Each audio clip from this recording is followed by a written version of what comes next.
I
Magwa, Panyawa Yerushalayim, stand and face Jerusalem.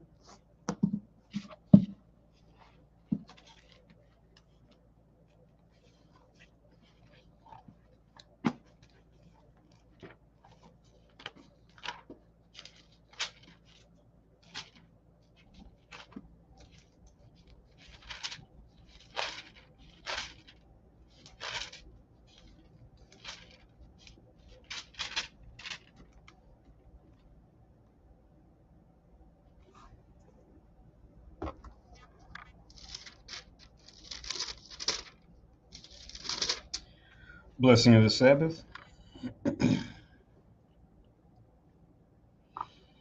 Barakatha Yahweh Basham Yehoshai Asherai Nathan Lanawa Hashabath Bashalawam Tawada Aman. Blessed are you, Yahweh, in the name of Yahweh Shai, that gives to us the Sabbath in peace. Thank you, so be it. The Algama Asherai Machad, Psalms 121. Anya Harayim Mayim Ye O Harim Mayan Yabawa Azariah Yabawa Mayahu Shashab Shemayim Warataza La Yanathan Lamawat Regalia Yela Yanawam Shashramarka Hanela Yanawam Wala Yashan Shashramar Yashvele Yahweh Shemaria Yahweh Tazaliat Ayul Yad Yim Yad Yawamam Hashemash La Hakaya Wayarak La Balayala Yahweh Yashamaria Makab Ra Yashamar Napashya Yahweh Yashamar Habalakya Wabawaya Ma'aifat Wa Aid I Walam Basham Yahweh Shai Thawada Aman. Psalms 121, a song of degrees. I will lift up mine eyes into the hills from whence cometh my help. My help cometh from the Lord which made heaven and earth. He will not suffer thy foot to be moved. He that keepeth thee will not slumber. Behold, he that keepeth Israel shall neither slumber nor sleep. The Lord is thy keeper. The Lord is thy shade upon thy right hand. The sun shall not smite thee by day, nor the moon by night. The Lord shall preserve thee from all evil. He shall preserve thy soul. The Lord shall preserve thy going out and thy coming in from this time forth and even forevermore. Amen.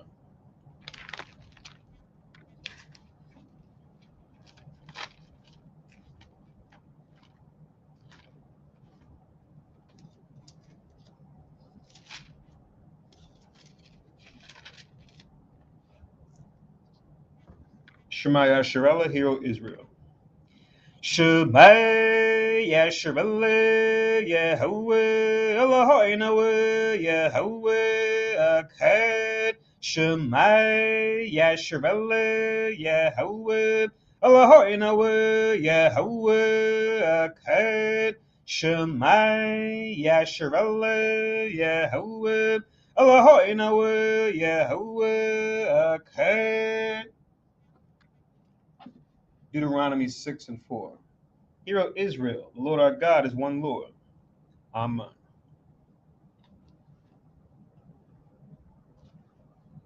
Fapala Yahweh, the Lord's Prayer.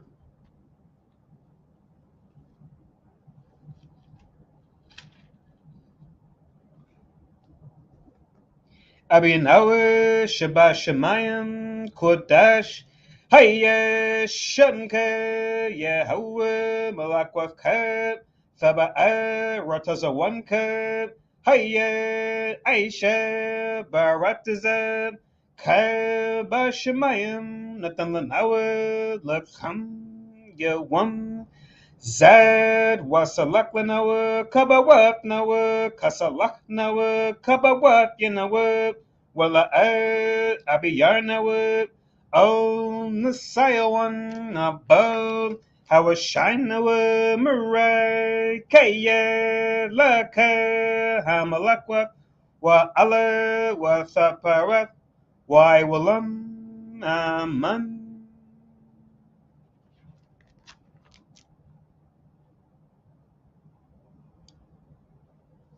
Matthew 6 and 9.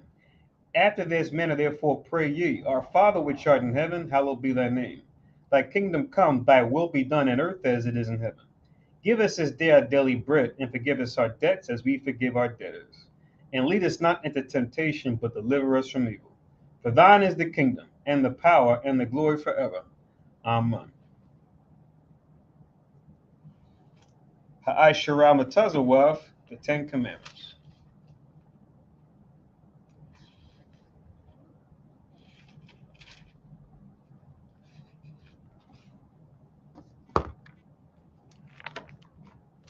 La'ad, Yahayat, Lakat, Alahayim, Akariam, Alapanyat, La'ad, Thaishad, Lakat, Paso, Wala'ad, Thaibadam, La'ad, Thalakwaka, Shamwa, Yahawah, Alahayaka, Lashawat, Zakar, F, Hayawam, Hashabath, La Kodashwa, Kabad, Abiyaka, Wa Amaka, La'ad, Taratazak, La'ad, Thana'at, La'ad, Thaganab, La'ad, Thainad, Shakur, La'ad, Thachamad, Kau, Asherab, Lara'aika, Aman.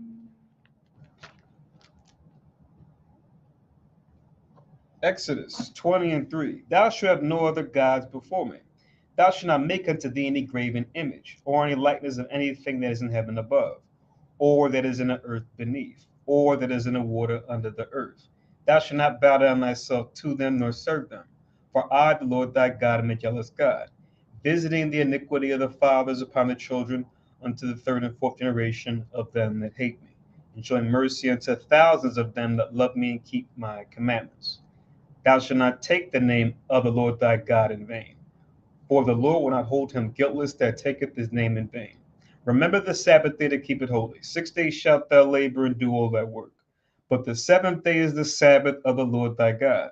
In it thou shalt not do any work, thou, nor thy son, nor thy daughter, thy manservant, nor thy maidservant, nor thy cattle, nor thy stranger that is within thy gates. For in 6 days the Lord made heaven and earth, the sea, and all that in them is, and rested the seventh day. Wherefore the Lord blessed the Sabbath day and hallowed it. Honor thy father and thy mother, that thy days may be long upon the land which the Lord thy God giveth thee. Thou shalt not kill. Thou shalt not commit adultery. Thou shalt not steal. Thou shalt not bear false witness against thy neighbor. Thou shalt not covet thy neighbor's house. Thou shalt not covet thy neighbor's wife, nor his manservant, nor his maidservant, nor his ox, nor his ass, nor anything that is thy neighbor's. Amen. Yeshabwa, please be seated.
Barakatha Yahweh by Shemi Hawashai, Asharan, Handanawa, Paria, Gapan, Thawada Aman.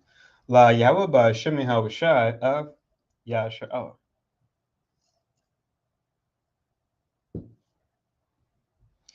English translation: Blessed are you, Yahweh, name of Yahweh Shai, that gives to us the fruit of the vine. Thank you, so be it. To Yahweh, in the name of Yahweh Shai, with Israel.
Amadwa, Panyawa Jerusalem, stand and face Jerusalem.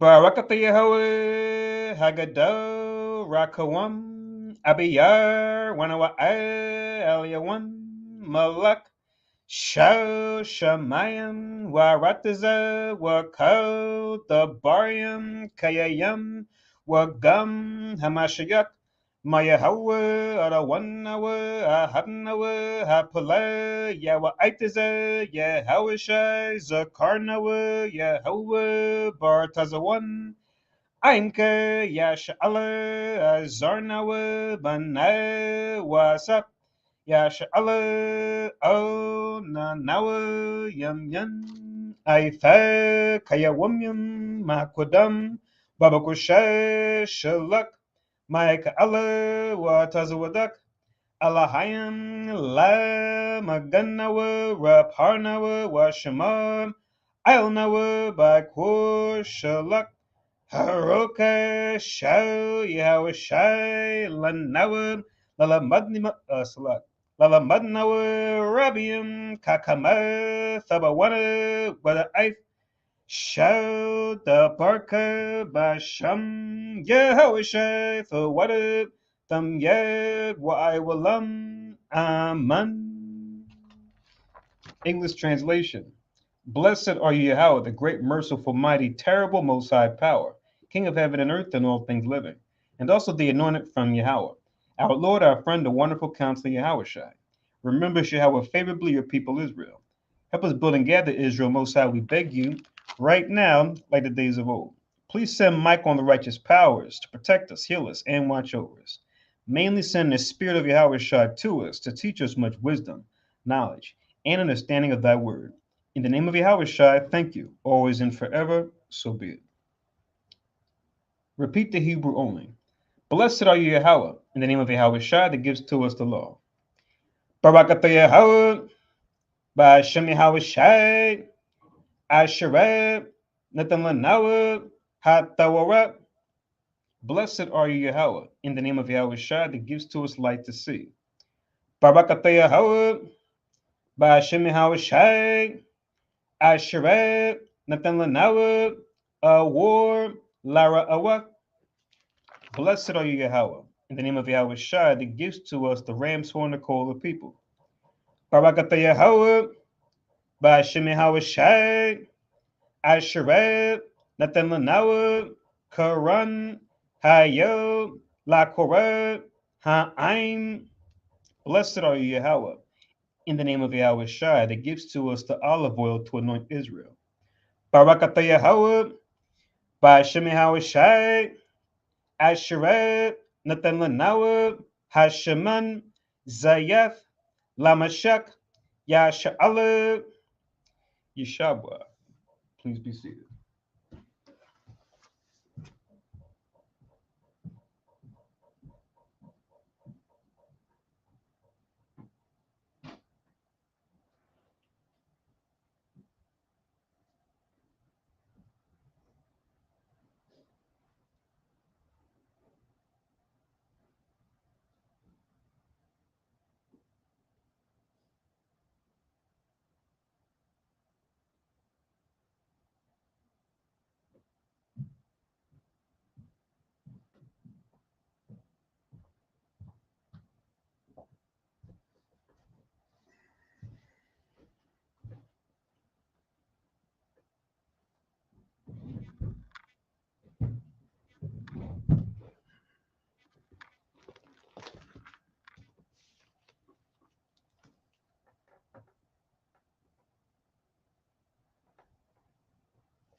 Okay, so Shalom Yasharala. So Shalom everybody that's here in Philly. Shalom everybody that's watching us on live stream, and Shalom everyone listening in on teleconference. Welcome to Ashrala Kanas, or the Congregation of Israel, where we teach that the descendants of slaves, as well as the indigenous peoples found mainly in North Central South America and the Caribbean, make up the southern and northern kingdoms of the 12 tribes of Israel, and that we fall into a lower state politically, economically, even religiously, because we broke the laws of God, found the Bible given us to us by Moses, and that we come at this lower state that we fall into by turning back to these commandments we broke by following Jesus Christ. Or, as we say in the Hebrew, Yahweh Shai HaMashiach, which just means anointed Savior. And one way we do that is by keeping the Sabbath holy from Friday sundown to Saturday sundown. And in our particular branch of Christ, we go through a regular Sabbath service. Today's Sabbath service, we're going to be going through 2nd Maccabees, chapters 11 and 12. Once again, 2nd Maccabees, chapters 11 and 12, which if you saw the Bible I pulled up earlier, it's the King James edition from 1611, which includes the Apocrypha, which was originally a part of the King James translation. If you have one that's separate, it might look something like this. So we'll be reading out of this today. 2nd Maccabees, chapters 11 and 12.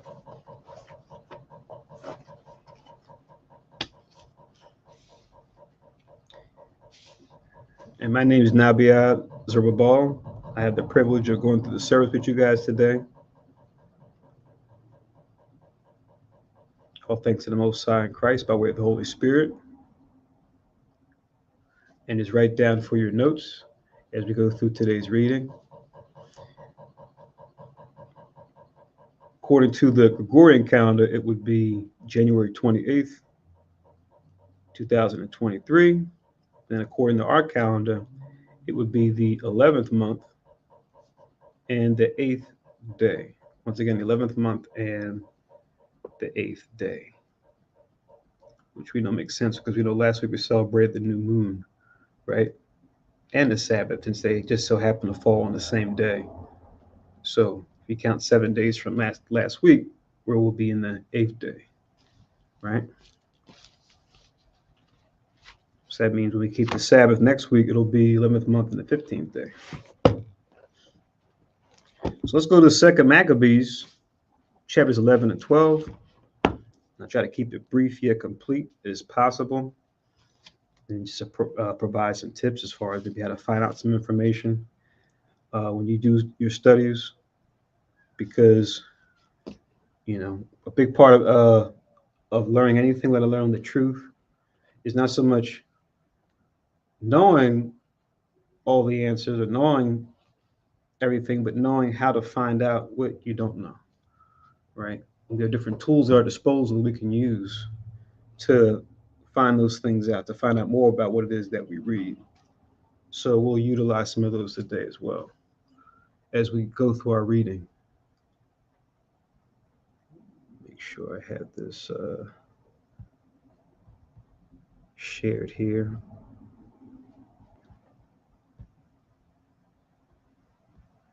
Change that, and then share screen. And for now, I'm just going to do the atlas, which will kind of go back and forth between a little bit,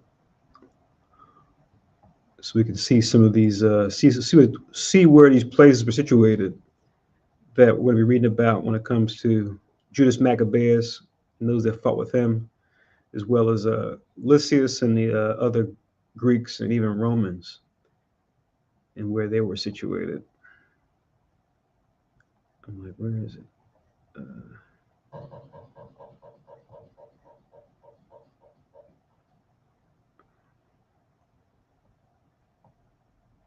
Oh, it's all at the top. That's weird.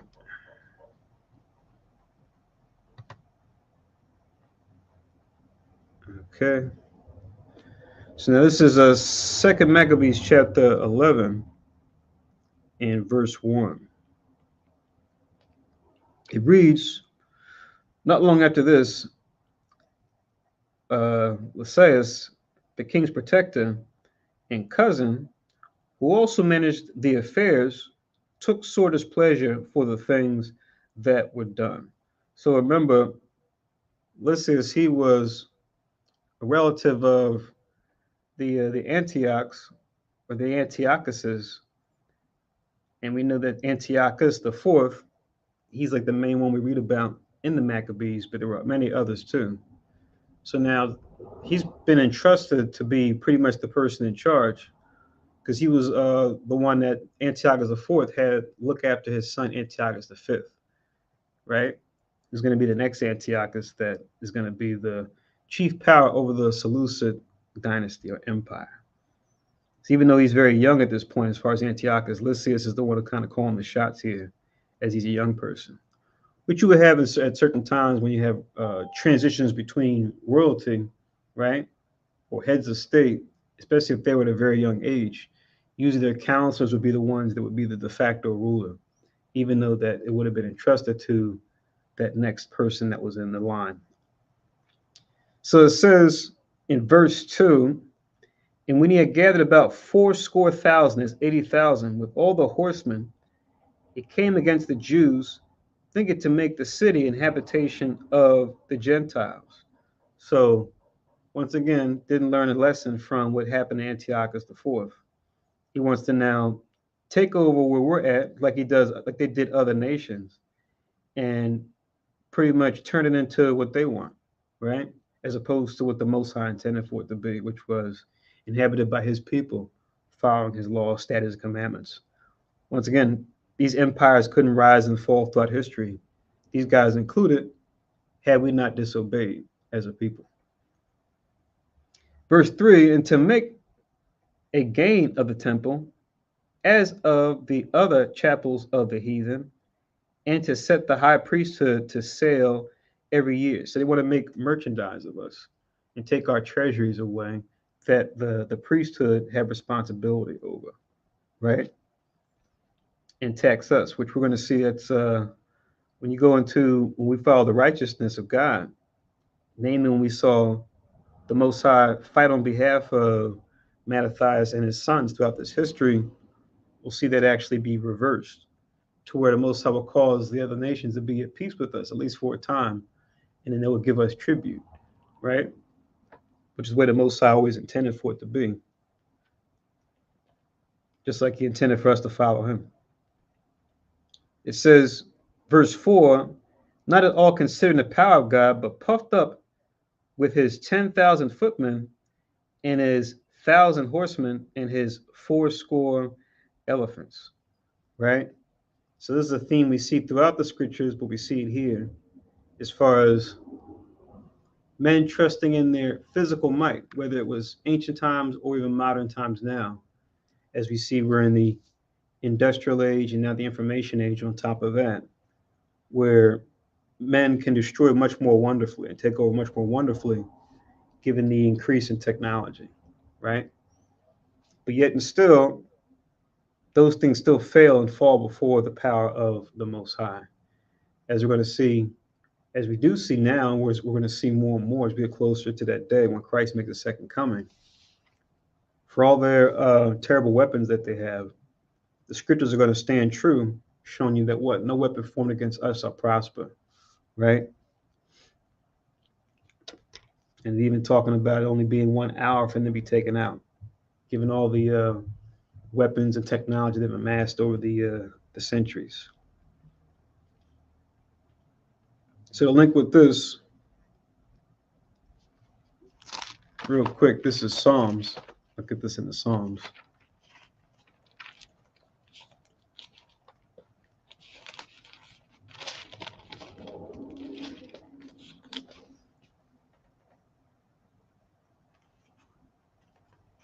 So Psalms 118,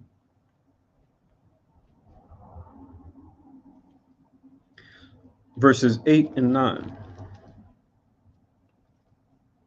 So Psalms 118 and verse 8, it reads, it is better to trust in the Lord, or Yahweh in the Hebrew, than to put confidence in man. Verse 9, it is better to put trust in Yahweh than to put confidence in princes.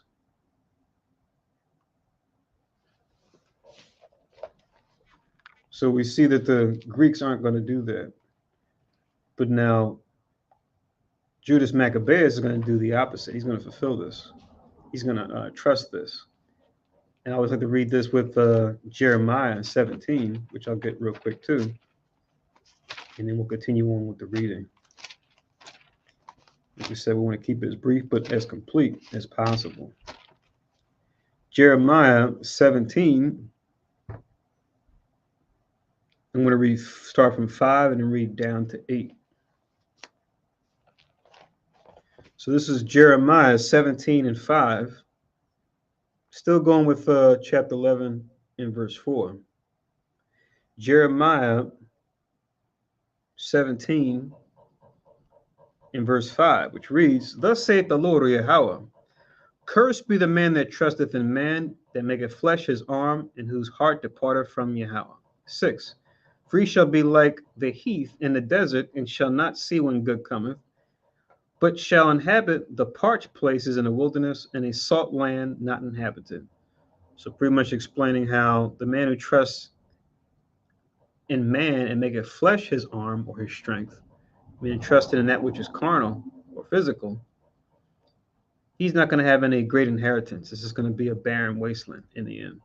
That's why you see salt land, because we know salt, even though we can use it for good, when you throw salt on soil that you use to grow things, it'll destroy the crops, right? So you can't plant things in a salt land. Now it says in verse 7, which is the opposite, blessed is the man that trusteth in Yahweh, and whose hope Yahweh is. 8, for he shall be as a tree planted by the waters, and that spreadeth out her roots by the river, and shall not see when heat cometh, But her leaf shall be green, and shall not be careful in the year of drought, neither shall cease from yielding fruit. So right there, that's what we want. That's where we want to be. We want to be in that position, right? By trusting in Yahweh.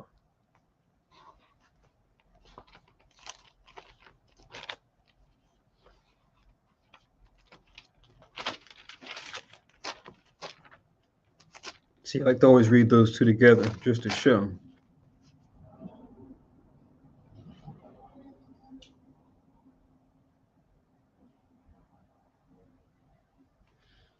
And then this last one, and then we'll go back.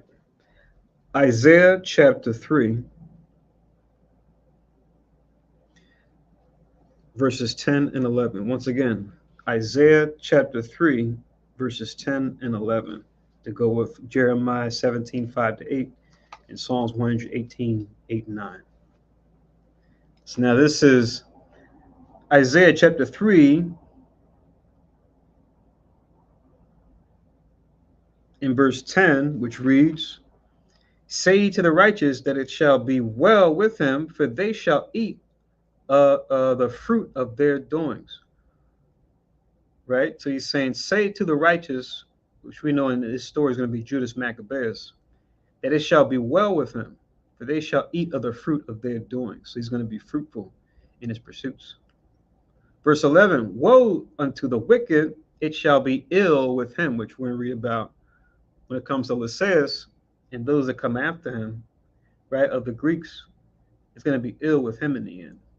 It says, for the reward of his hand shall be given him. So we'll all get our reward. The question is, what's that reward going to be? Is it going to be something good of God? Is it going to be eating the fruit of your doings, which is good? Or is it going to be the reward of wickedness, right? Which is going to be some kind of suffering or punishment. All right. So now back to 2 Maccabees 11. We're in verse 5. So it says in verse 5, so he came to Judea and drew near to Bethsura, which was a strong town, but distant from Jerusalem, about 5 furlongs, and he laid sore siege unto it. So now we talk about furlongs, right? Just so we had to have an idea, because we're going to see this unit of measurement being used. When you look up furlong in the Bible dictionaries or Bible encyclopedias, it'll tell you that it's about 220 yards, right? Which we know if you cut that in half, that'll be 110 cubits. Because a cubit we know is about half a yard or 18 inches, which we know a yard is about 36 inches. So when we see these furlongs, think of each furlong as like a little over 200 meters. So we know one of the races that say Usain Bolt, the world record holder for the fastest man, right? 200 is one of his races, right, where he broke the record. And if you just consider that distance around the track, which is pretty much halfway around the track, that's the distance of a furlong. So 220 yards, and it's like 201 meters and like some decimal that comes after that. If you will go online, I could just show you real quick. Let me see.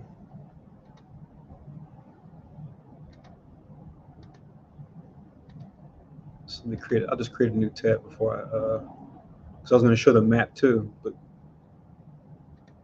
if you guys can see this, let me make sure you guys can see this. Hold on. Add to stream.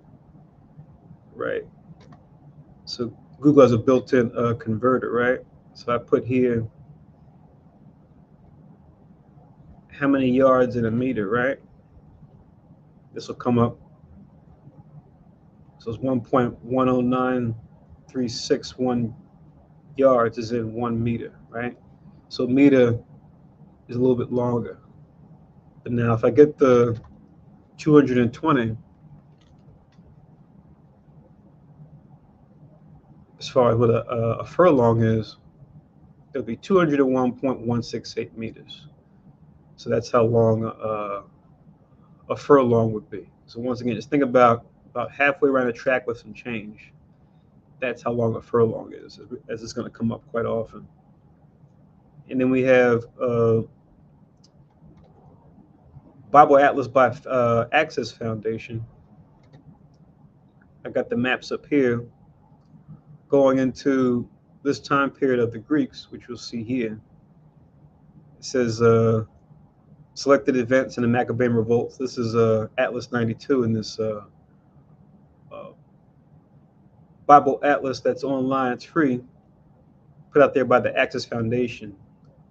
It's from the website holybooks.com. But this dashed gray line you see here where it says movements of Lysaeus, it's the one all the way at the bottom here. That's the line we want to focus on. And then as we go down, as we scroll down to the bottom here, we can see this traveling down here from Lydda to Gazara, all the way down to where you see Idumea, this city Marissa, and then finally Beth Zur, right? Which this is this same Beth Zur that we're reading about right now in 2nd Maccabees, chapter 11. And you can see here, it says Lysias defeated around 164 BC. This is the time frame that we're in right now, right? As you read forward, it's going to be 164 BC, or you'll see referred to as the 140th and 8th year of the reign of the Seleucids, which they started their counting around 312 BC when you do the arithmetic. So this is the region that they were fighting in. Lysias and his men against Judas Maccabeus and his men. This area right on was currently Idumea. But you'll see some of these other cities that look familiar too, which will come up as we read on. Because remember, the borders change as we fought different battles, as we lost power and gained power again, as empires rise and fall. Whether it be us or other nations, we'll see those borders shift. Even though cities will remain, the borders will shift to show what these people now took over that land and now they own it, or they're giving it a new name. So we see that sometimes.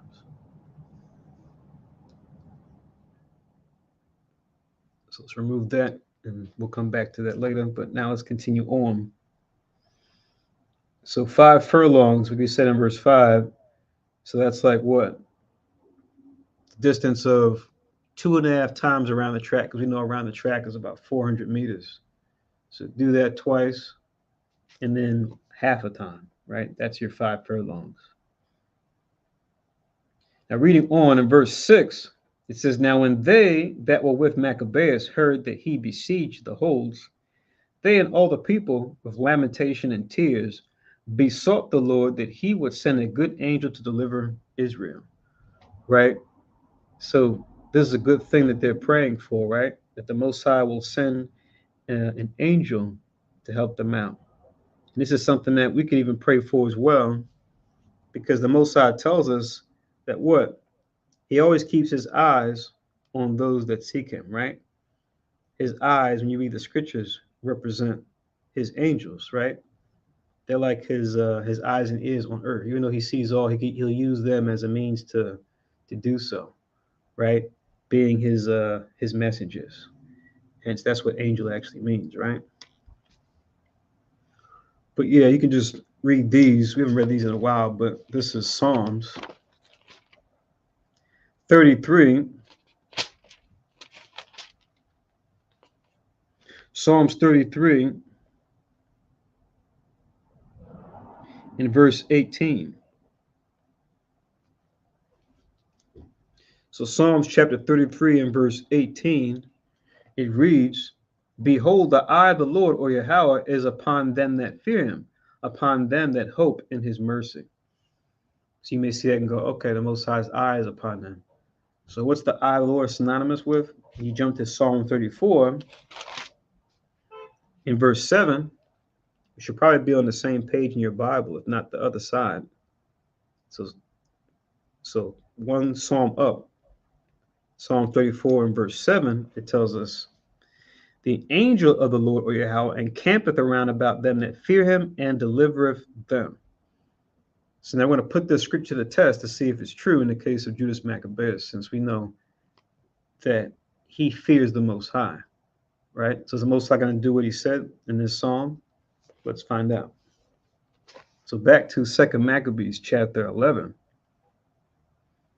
Now I'm in verse 7. It says, Then Maccabeus himself first of all took weapons, exhorting the other that they would jeopard themselves or endanger themselves together with him to help their brethren. So they went forth together with a willing mind, right? So Judas doesn't just talk about it, he's about it too, right? He's leading the fight, and he's making sure that he's encouraging those that go with him, right? As he's encouraged, he wants them to be encouraged too, and to be together as far as their will to fight and their fear of God, fighting against these other nations. Verse 8, and as they were at Jerusalem, there appeared before them on horseback one in white clothing, shaking his armor of gold. So the Most High has answered their call, right? He's granted them their petition. 9, then they praised the merciful power altogether and took heart insomuch that they were ready not only to fight with men, but with most cruel beasts, and to pierce through walls of iron. You see that? So they've been totally encouraged by seeing this manifestation of the angel. And we may not be able to see the manifestation all the time. We may, maybe see something in the sky, right? Like a UFO or so-called UFO, or, you might be visited by an angel, but you may not know it's an actual angel. But to have this manifestation of an angel where they show themselves, we can actually see it, that's a great thing, right?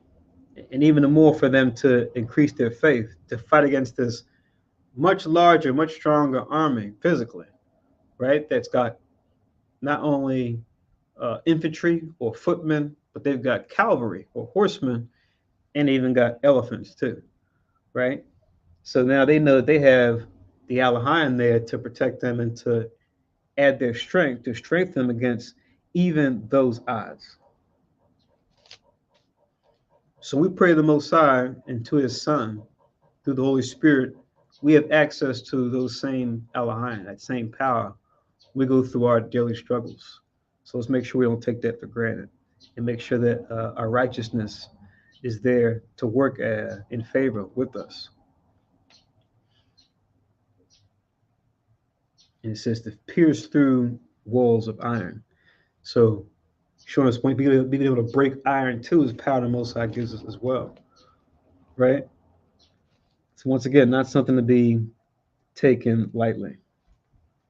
Let me get this real quick in verse 9, as far as the might the Most High can give us. Because we see, going back to David, and we'll go into this again as we go through Samuel's, as you read about the rise of King David during that time, we'll see similarities in their fight as well as the fight that we see with Judas Maccabeus, since they're known in our history as being our great captains when it comes to warfare.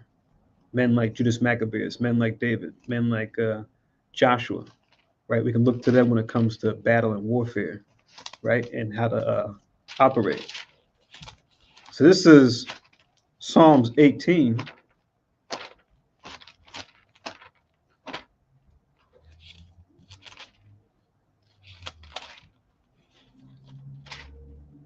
Psalms 18.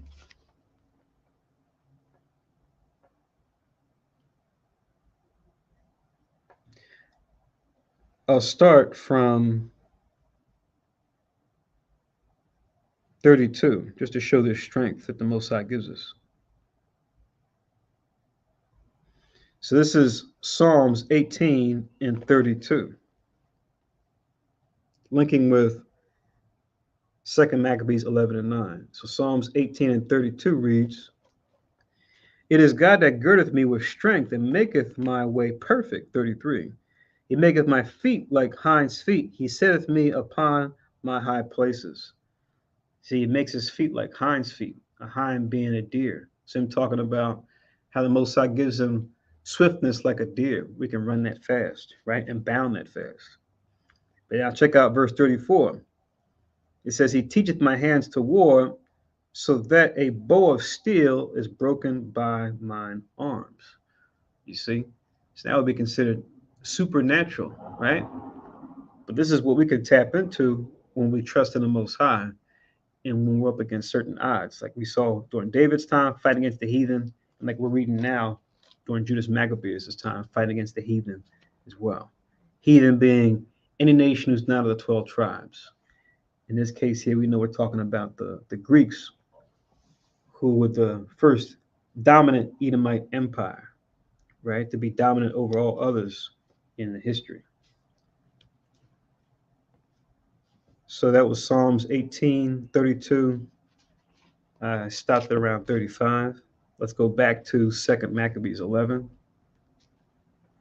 And let's read on.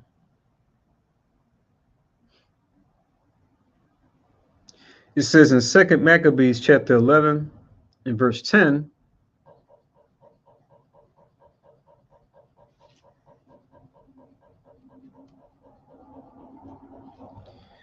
so 2 Maccabees 11 and 10, thus they marched forward in their armor, having an helper from heaven, for the Lord was merciful unto them.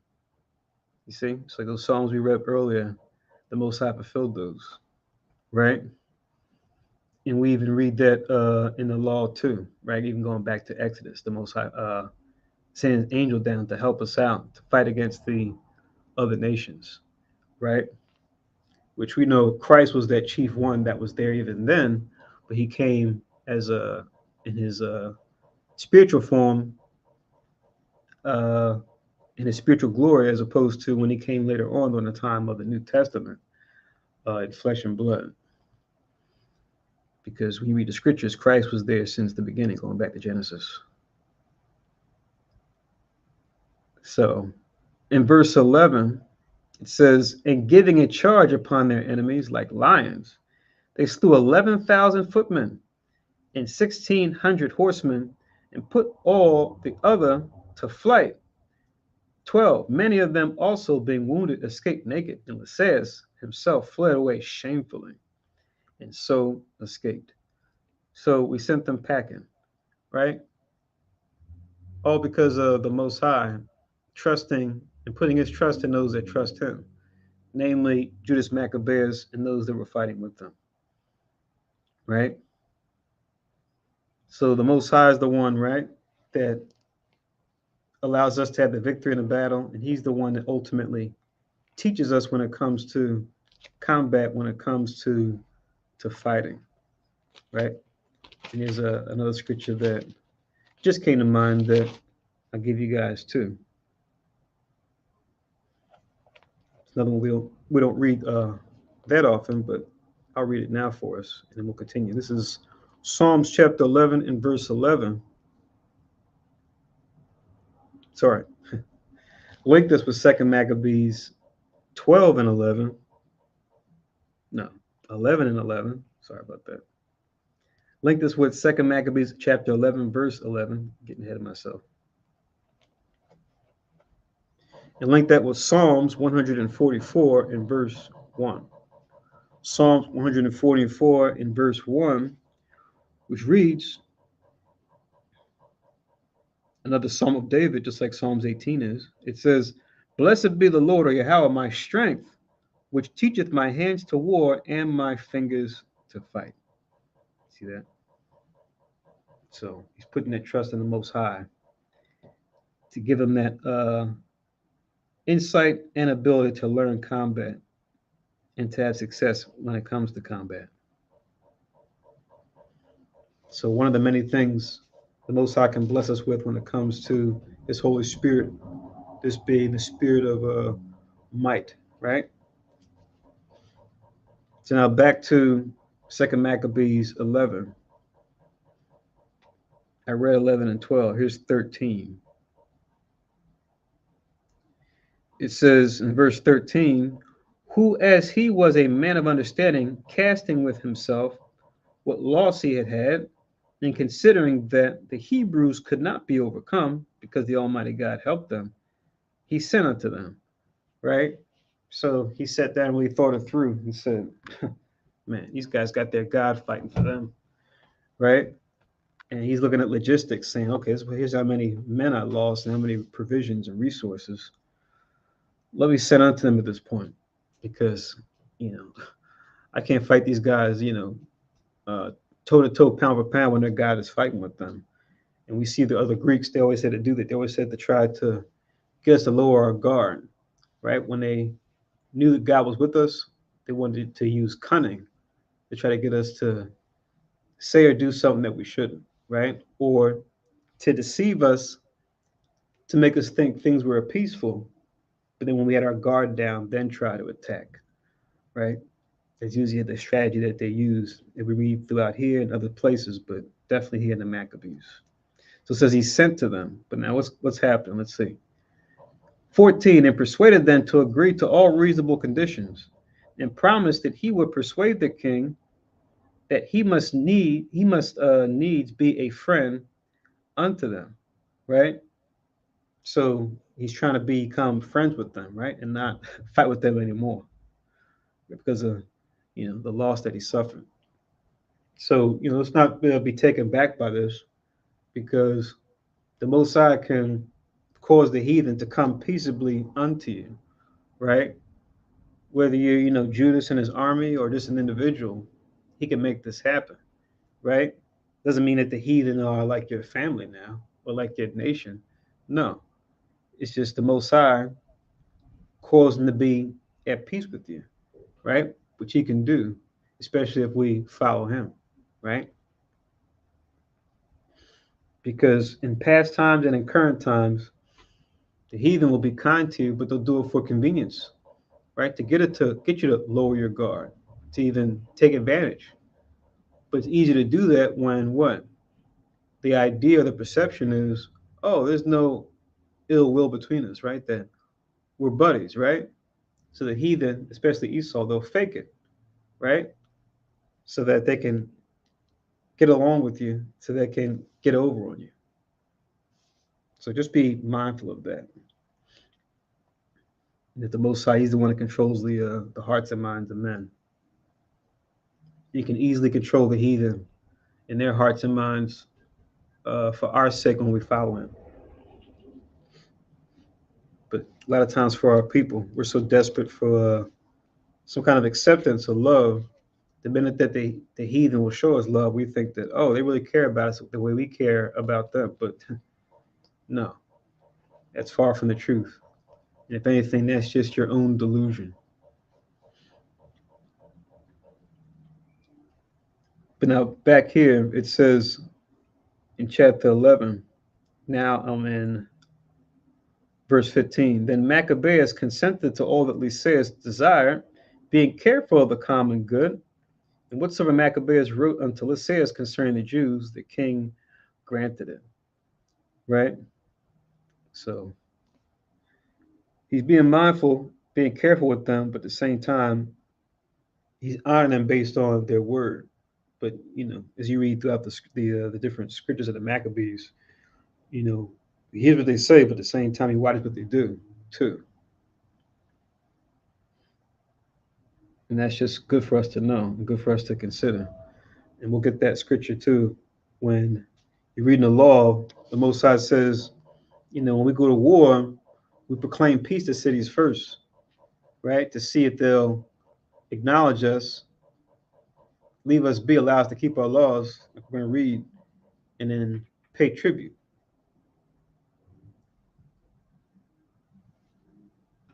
So the Most High will uh, cause him to be at peace with us, and then he'll have him, you know, take the proverbial knee, sometimes a literal knee, and grant us peace and then pay tribute unto us.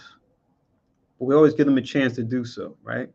But if they don't, if they respond, harshly and say, no, we won't acknowledge you as our rulers, or we won't come at you or deal with you peaceably, that's when we'll go in battle against them. So Judas Maccabeus, you'll see he has a record of always keeping it within the guidelines of the commandments because he knows that's the key to their success. It's not so much him being a mighty warrior and a captain, which he was, but ultimately he wouldn't. He knew he wouldn't have success unless he followed the Most High's guidelines. Reading on in verse 16, it says, "For there were letters written unto the Jews from Lysias to this effect: Lysias unto the people of the Jews sendeth greeting. John and Absalom, who were sent from you, delivered me the petition subscribed, and made request for the performance of the contents thereof. Therefore, what things soever were meet or right to be reported to the king, I have declared them, and he hath granted as much as might be." 19.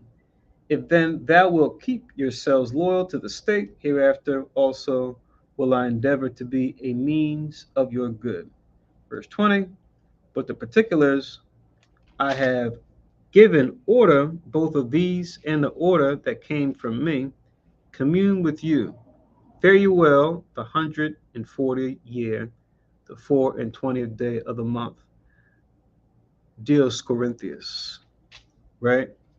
Which you look that up in different dictionaries, right? In different encyclopedias, Bible encyclopedias. They don't find this in Macedonian calendars, this particular name. They found others that are similar, like Dioscorus and Dias, which they think might be months they might have added in during certain lunar years, kind of like what we do with our Hebrew calendar. We might add a 13th month to make sure the holy days line within the seasons. But there's another month that they mention that is in the Macedonian calendar, but we'll come to that as we read down. This month called Xanthicus, which is pretty much the 6th month in the Gregorian calendar. I mean the Macedonian calendar, but it aligns around the same time as our March-April time frame, so it's in the spring. Just so we have an idea of the time frame this is happening when these letters are being written back and forth. And we also have here, as I mentioned earlier, the mention of the 140th, the 148th year, right?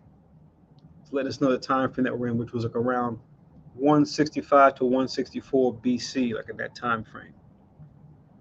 You go back in history.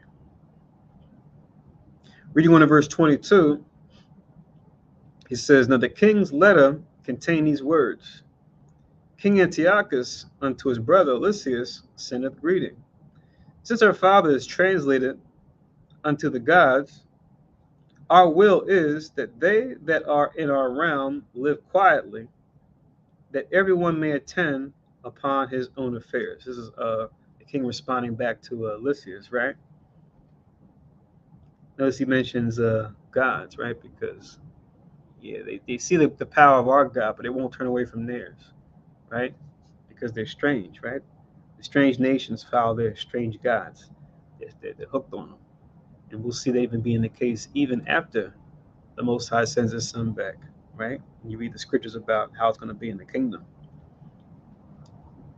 But nonetheless, we're going to see that the Most High is going to change them to be peaceable for our benefit, as we're going to see in their exchange between each other in these letters. 24, "We understand also that the Jews would not consent to our father for to be brought into the custom of the Gentiles, but had rather keep their own manner of living, for the which cause they require of us that we should suffer them to live after their own laws," which you read in the previous chapters and in the first Maccabees, are back and forth with the Antiochus Epiphanes and his proudness. Remember, this is his son Antiochus V, who was I think his surname was Eupator or Eupator, which means like benefactor, I think, or generous father. I think it means generous father, if I'm not mistaken. Reading on in verse 25, it says, "Therefore our mind is that this nation shall be in rest, and we are determined to restore them their temple, that they may live according to the customs of their forefathers." So good news here, at least for the time being. We can go back to keeping our laws and not being messed with, right? They're not trying to go to war with us. 26, that thou shalt do well, therefore, to send unto them and grant them peace, that when they were certified of our mind, they may be a good comfort and ever go cheerfully about their own affairs, right? So letting us go about our business, keeping our laws, and not being messed with, right? That's what the Most High is granting us here. It says in 27, and a letter of the king unto the nation of the Jews was after this manner. King Antiochus sent a greeting unto the council and the rest of the Jews. 28. If ye fare well, we have our desire. We are also in good health. 29. Menelaus declareth unto us that your desire was to return home and to follow your own business. So now he's making mention of Menelaus, or this was when we go into the record of the high priests. You have brothers. We read about Onias before. Then he had a brother Jason who was wicked as all get out, a sellout, and he had this other one here that was Menelaus. They were all brothers who became high priests in succession as the conflict went on, as the conflict continued. Let me see if I can share that with you guys real quick. So, if you were to say, for example, and this is how you could use Wikipedia, right, to look certain people up. Do I have him in here? Okay, I went before him. Let me share this.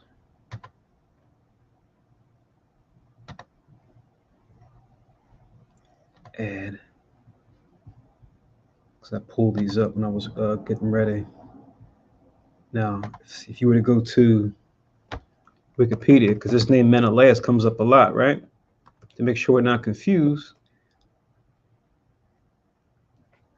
we just put in his name. We saw a couple come up, but now it says here this person was going back to the Spartans. But now this is just where the namesake Menelaus came from. This isn't the Menelaus we're talking about. So you'll see here it says, see Menelaus disambiguation. You want to click this bad boy, and what it'll show you is different Menelauses. So it talks about astronomy, and you have people in mythology. So as you said, the link here, this is the one that we want. It says high priest, 2nd century BC high priest of the Second Temple. This is the Menelaus that we want. Sometimes you look up certain figures, you want to make sure you have the right one, as the name comes up quite often. Just like you have more than one Antiochus, right? You have more than one Menelaus. So if I click this, that's what it'll tell us. Was high priest in Jerusalem from 172 BC to about 161 BC, which is the same time frame that we're in, which is around 164 BC. And there's some other details where they talk about, what the scholars have as far as information concerning him. But you'll see it mentions his brothers Onias III and Jason. That's that Onias read about in the previous chapters. Even mentions some things that Josephus records, right? Written by Flavius Josephus, one of our historians, who has some good information, but just want to be mindful because the Josephus, while it's a good history book, it's not the Bible. So everything in there may not be 100% solid. So let me stop sharing this and let's continue on. All right.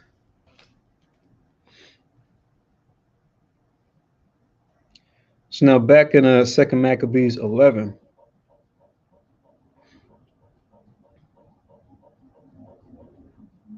Oh, there we go, 29. I'll read 29 again.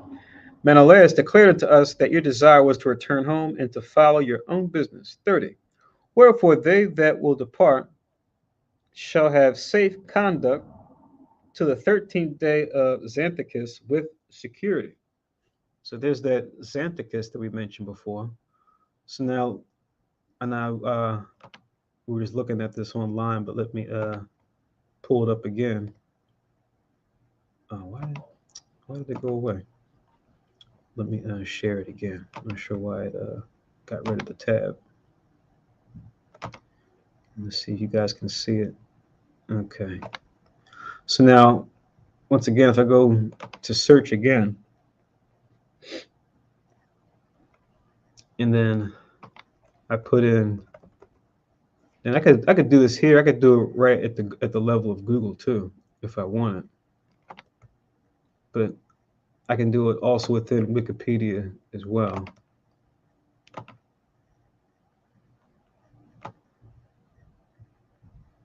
Oh, here's a tab that I want that I have all these items. So let me share this tab instead.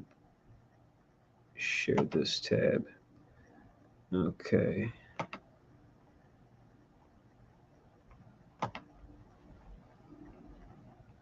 So I was trying to look up a city, and it gave me some article about some unisex Israeli army of fake Jews, which I didn't care about. But if I go back here to Xanthicus, it tells us here is the name of the 6th month of the Macedonian calendar in the Seleucid Syrians, because remember they had rule over what they called at that time Cilicia, the region above Israel. It says it corresponds with Nisan in the Jewish calendar or April in the Gregorian calendar, right? So, like I was saying earlier, March, April time frame, or was given that name Nisan or the 1st month. So that's when this is. Just to give an idea of the season that this fell under. Okay. So reading on in verse 31, 2 Maccabees 11:31, it says, "And the Jews shall use their own kind of meats and laws as before, and none of them any manner of ways shall be molested for things ignorantly done." 32, I have sent also Menelaus that he may comfort you. Once again, we looked up being our high priest at the time. 33, fare you well in the 148th year, in the 15th day of the month Xanthicus. A couple days went by, but they're still in that springtime in that same month, right? In that same year, which was, like I said, around 165, 164 BC. 34, the Romans also sent unto them a letter containing these words: Quintus Memmius and Titus Manlius, ambassadors of the Romans, sent greetings unto the people of the Jews. So now we have the Romans who are up and comers, right? Because empires don't just appear, right? You've had many empires that rule concurrently, but then you'll have one nation will be the top one over the other, and then that'll transition will happen, but sometimes at a later date. So the Romans weren't the chief power as of yet. That won't happen until maybe until about a century or so later, um, which actually will that comes up in history going from this time up until the time of Christ, which is in between that time we know the Gentiles become the dominant force. But now, if I add this again, if I go to, let me see if I have this here. So this one you want to be careful about too, because you want to make sure that when you do the search, like I did here, we want to make sure we go through the disambiguation, because you have more than one Titus Manlius, but the one that fits as far as the time frame when you go into the link and click, we know it's not this person because it's talking about 344 to 340 BC. So I'm going to click the for other people with similar names, and then when I click that, it shows me here the grandson of the above. It says consul in 165 BC. So now we're in the ballpark timeline wise, as far as who this Titus Manlius more than likely would have been. So we see he was born 208 and died 133 BC. We see that he was also ambassador to Egypt as well. So being sent to different places as an ambassador, more than likely we can say that this was the same Titus Manlius that we're reading here, along with this Quintus Memmius, that were the ambassadors being sent to the people of the Jews, right? Because this region of Israel was fought over between the Seleucids and between the Ptolemies, which we know we were in between their lands. And then we have the Romans who were up and comers too. And we know we read about them also in the first Maccabees. Judas acknowledging them, acknowledging having an alliance with them against the Greeks when their positions changed, right? But we know in the history that they will become the next ones to be the dominant empire. Like you see here, they were still the Roman Republic at this point. They wouldn't become the Roman Empire until later, after Julius, and then leading up to their second Caesar, who was Augustus. He would be the one to kick off the Roman Empire. Right? It will begin with Julius and his triumvirate that he set up, but then it would really kick off with Augustus Caesar, becoming then the Roman Empire, and that's now we get into the time when Christ would come on the scene, right? Okay, so let me take this off the screen. So just showing you guys, how to find out things you may not know, right? And how to sort through things as far as you want to look at the who and the what. You also want to look at where and when too, to make sure you have the right person. Because like I said, names will come up more than once.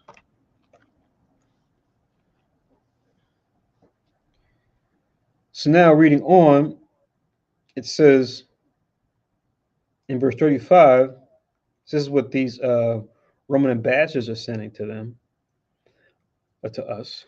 35, whatsoever Lysias, the king's cousin, have granted, therewith we also are well pleased. 36, but touching such things as he judged to be referred to the king, after you have advised thereof, send one forthwith, that we may declare as it is convenient for you. For we are now going to Antioch, right? So yeah, put in an order, whatever you want, just let us know. Just send an ambassador to tell us, it was ancient times, we didn't have phone call or doing like we do with the over the camera. So we had to send a messenger, right? It'd be best to carry a pigeon, carrying the request. But he said, yeah, just send a messenger or a message to us as far as whatever you want. He says we're going to Antioch, which we know was above the land of Israel. You look on the map, and that was, it's kind of ironic they mentioned Antioch because at this point Antioch belongs to the Seleucids, but when they would lose power and when the Romans would take power, Antioch would become a chief city for them, right? As it was right by the Sea of Galilee. When we look on the map, which when we pull up some maps later on in the next chapter, we'll see Antioch and where it's situated at. But yeah, that'll be like the chief city amongst the Romans. Second only, well, you could say the third biggest city of the Romans when they became the Roman Empire. Second to Alexandria in Egypt under the Ptolemies, and then of course the biggest city would be Rome. But yeah, those are the three main cities when you look at going to the Roman Empire at their peak. It was Antioch, funny name after Antiochus, even the Romans took it over, and Alexandria named after Alexander. The Romans took it over and made it their own city, and it made it a major hub for trade, not only with the countries with the Mediterranean, but also even going through the Persian Gulf, going even setting up trade with India as well. You go into the history of the Romans when they would take the preeminence, the top position. So it says in 37, wherefore send some with speed that ye may know what is your mind. Farewell, this 108th and 40th year, the 15th day of the month, Xanthicus. All right, so it's all peace, at least for the time being, right? And we got the Greeks and the Romans saying, yeah, you guys can do what you do, keep your laws, whatever you want, just send a message, and we can parlay, we can break bread. But now, in chapter 12, we've got some issues. We've got some conflict, right? Because even though we got the kings agreeing, right, and the king's protector, right, we're going to have some issues with those that report to the king, right? So now in chapter 12, in verse 1, it reads, when these covenants were made, Lysias went unto the king, and the Jews were about their husbandry, right? So it's the springtime going to the summer, right? So we're planting, we're reaping our harvest, right? Tending to our harvest, tending to our husbandry. So things are on the up and up. But now what happens? Verse 2. But of the governors of several places, Timotheus and Apollonius, the son of Genius, also Hieronymus, and Demophon, and besides them, Nicanor and the governor of Cyprus, would not suffer them to be quiet and live in peace. So, we got those that report to them, not satisfied, and they're looking to rain on our parade, unfortunately, right? It says in verse 3, the men of Joppa also did such an ungodly deed. So now we got Joppa, which we know that's on the the west coast of Israel, right? What they now call the West Bank. You go into Joppa. We know that land was inhabited by different people over the years, but we know it for the longest it was the stronghold of the Philistines, like we've been reading about in the time of Samuel, right? So it says the men of Joppa also did such an ungodly deed. They prayed the Jews that dwell among them to go with their wives and children unto the boats which they had prepared, as though they had meant them no hurt. So they granted them, yeah, we live on the coast. You can come and partake in the boats and go sailing and enjoy yourself, right? That's what they put out. 4, who accepted of it according to the common decree of the city, as being desirous to live in peace, and suspecting nothing, right? So it wasn't like a weird thing that they were offered to do this, right? As we know, people will use that place and that port for different things, not just for business, but also for enjoying oneself. But when they were gone forth into the deep, they drowned no less than 200 of them. So they pretty much committed a terrorist act. They said, yeah, go on out, enjoy yourself. And then when they got out into the water, into the boats, they drowned them. They sank them and killed 200 of us, of our people that went out there to sail. And let me just pull this up on the map real quick so you guys can see as far as the region.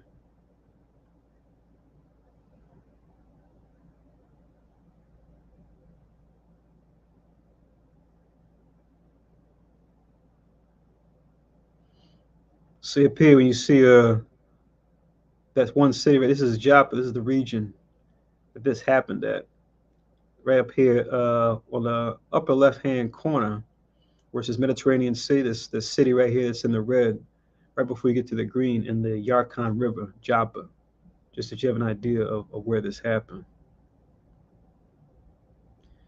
See, oh, sorry. I thought I was sharing it. Here we go. See, you'll see right near kind of to the city towards your upper left, where it's still red. If we get to the green, you'll see Joppa on the coast there. Right, so you have an idea of where this is. Sorry, I'll let you guys can see it for a second. Okay. So now it says in verse 5, when Judas heard of this cruelty done unto his countrymen, he commanded those there with him to make them ready. So much for the times of peace. Now we got to go to war because you're going to kill our people like this. So now we got to retaliate. So when we look at Judas Maccabees, it's not about starting stuff, but we will finish stuff if we got to, like the saying goes, right? I won't start a fight, but I will end one. Right? So we see Judas exemplifying this, right? He was a warrior, but not a warmonger, right? He wasn't just, out there just to fight, right? It was to defend the people and to build us up and to take back what was rightfully ours, right? And no more than that. It says in verse 6, and calling upon God, the righteous judge, he came against those murderers of his brethren, and burnt the haven by night, and set the boats on fire, and those that fled thither he slew. Right? So he went to their haven, which was, that's like what today we would call like a port, where ships would come in with different goods. So he burnt that up. So you want to kill our people? Okay, we'll destroy your stuff and take you out too. 7. And when the tower was shut up, he went backward as if he would return to root out all the men of the city of Joppa. But when he heard that the Jamnites were minded to do in like manner unto the Jews and dwell among them, he came into the Jamnites also by night and set fire on the haven and the navy, so that the light of the fire was seen at Jerusalem 240 furlongs off. Right? So once again, each furlong being about 200 meters, halfway around the track, multiply that by 240 furlongs, 240, just to give an idea of how far it was. And I'll add the picture again. If we look down here, you'll see Jamnia is on this picture too. It's not where Joppa is, but it's like towards the middle, but towards the left, where you'll see Paralia in that that pinkish area. It's situated on that river. Uh, I can't see the name of the river, but no, that's just a dotted line. But yeah, if I can zoom in a little bit more, you might be able to see it. Yeah, right here. So that's where this place is. So Judas is fighting with them in this region too. So we got Joppa up here at the top left, and then we got Javnia underneath here in the pink. But let's continue on reading.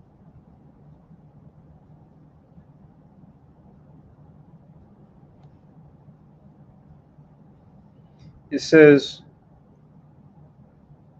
oh, that's what I want to show you guys. My bad.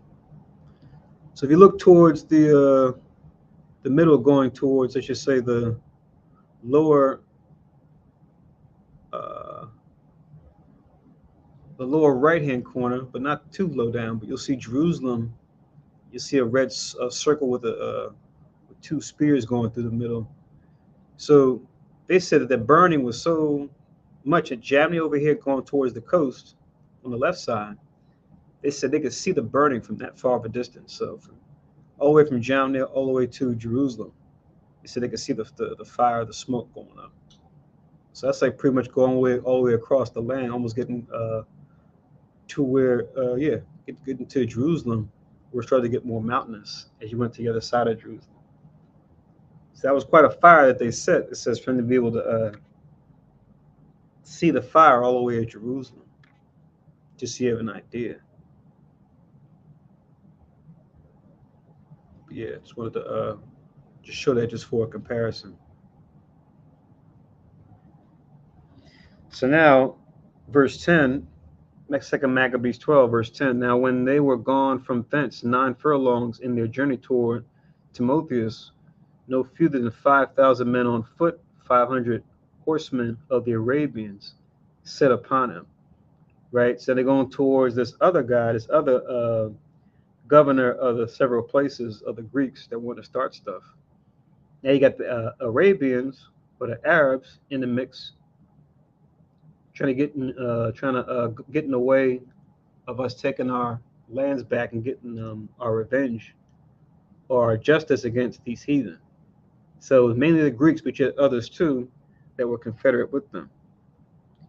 Whereupon there was a great sore battle, but Judah's side, by the help of God, got the victory.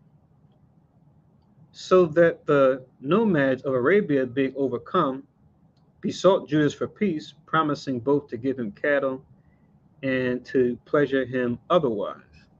Right? So the Arabians, right, the Arabs, or we call Ishmael now, they caught an L too, as they say, right? They took a loss as well, and they want to petition for peace too.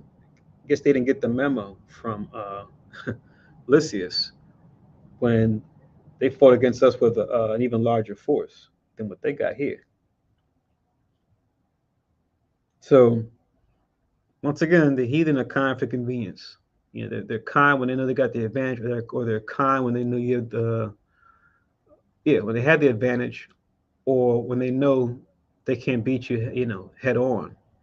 That's when they'll come at you peaceably until they can figure out some strategy to what gain the advantage over you. But yeah, it's really up to our righteousness when we deal with them to what really truly make them not cause us issues or problems.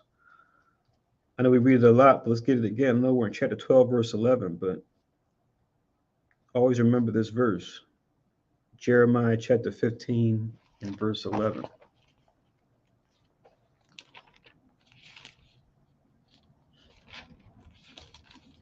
Jeremiah chapter 15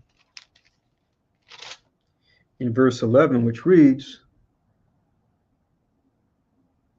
the Lord or Yahweh said, verily or truly it shall be well with thy remnant. I mean, those of us that serve the Most High, which usually isn't the majority, but it usually takes just a remnant of us to get the momentum going.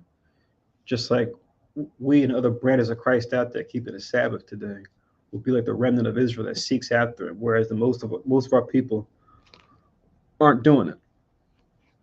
Verily, I will cause the enemy to entreat thee well in a time of evil and a time of affliction. Right. So we lean on this, especially now we're not in a position to actually combat the heathen, right?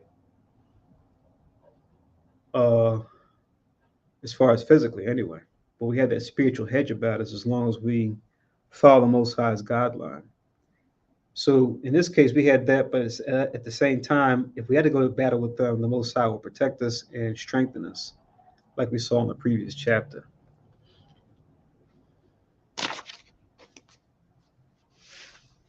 So the Most High, He's the one that's in control. I'll get this real quick too to show that this is Proverbs.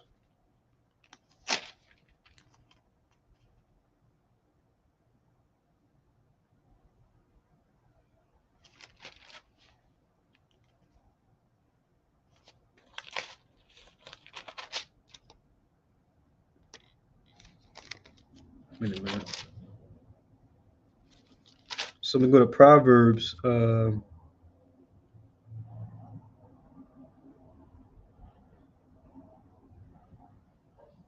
No, not this one.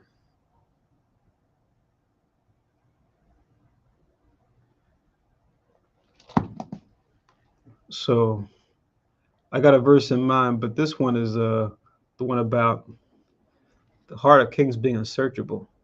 But now let me show you guys something else. So if I do this, right? Share this tab instead. Now we talk about this sometimes when we're online, right? So when we're doing a class. So another verse says king's heart. So if you see here, if you go to Google, put in KJV space browse space, I put king heart, and then say turn. Try to think of 2 or 3 words you know that are in that verse if you can't remember where the verse is at. And what you'll get is it'll pop up. And usually it'll pull you to this website here, King James Bible Online, which is pretty good. And you'll see this is the verse that I wanted. I can click it here and make it big if I want it. But this is the verse I was looking for, Proverbs 21 and 1. I was in 25. But Proverbs 21 and 1, where it says, the king's heart is in the hand of the Lord, as the rivers of water. He turneth it whithersoever he will. So always be reminded of that. The Most High ultimately is in control, right?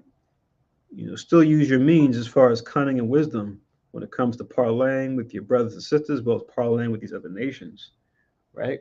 We're trying to negotiate.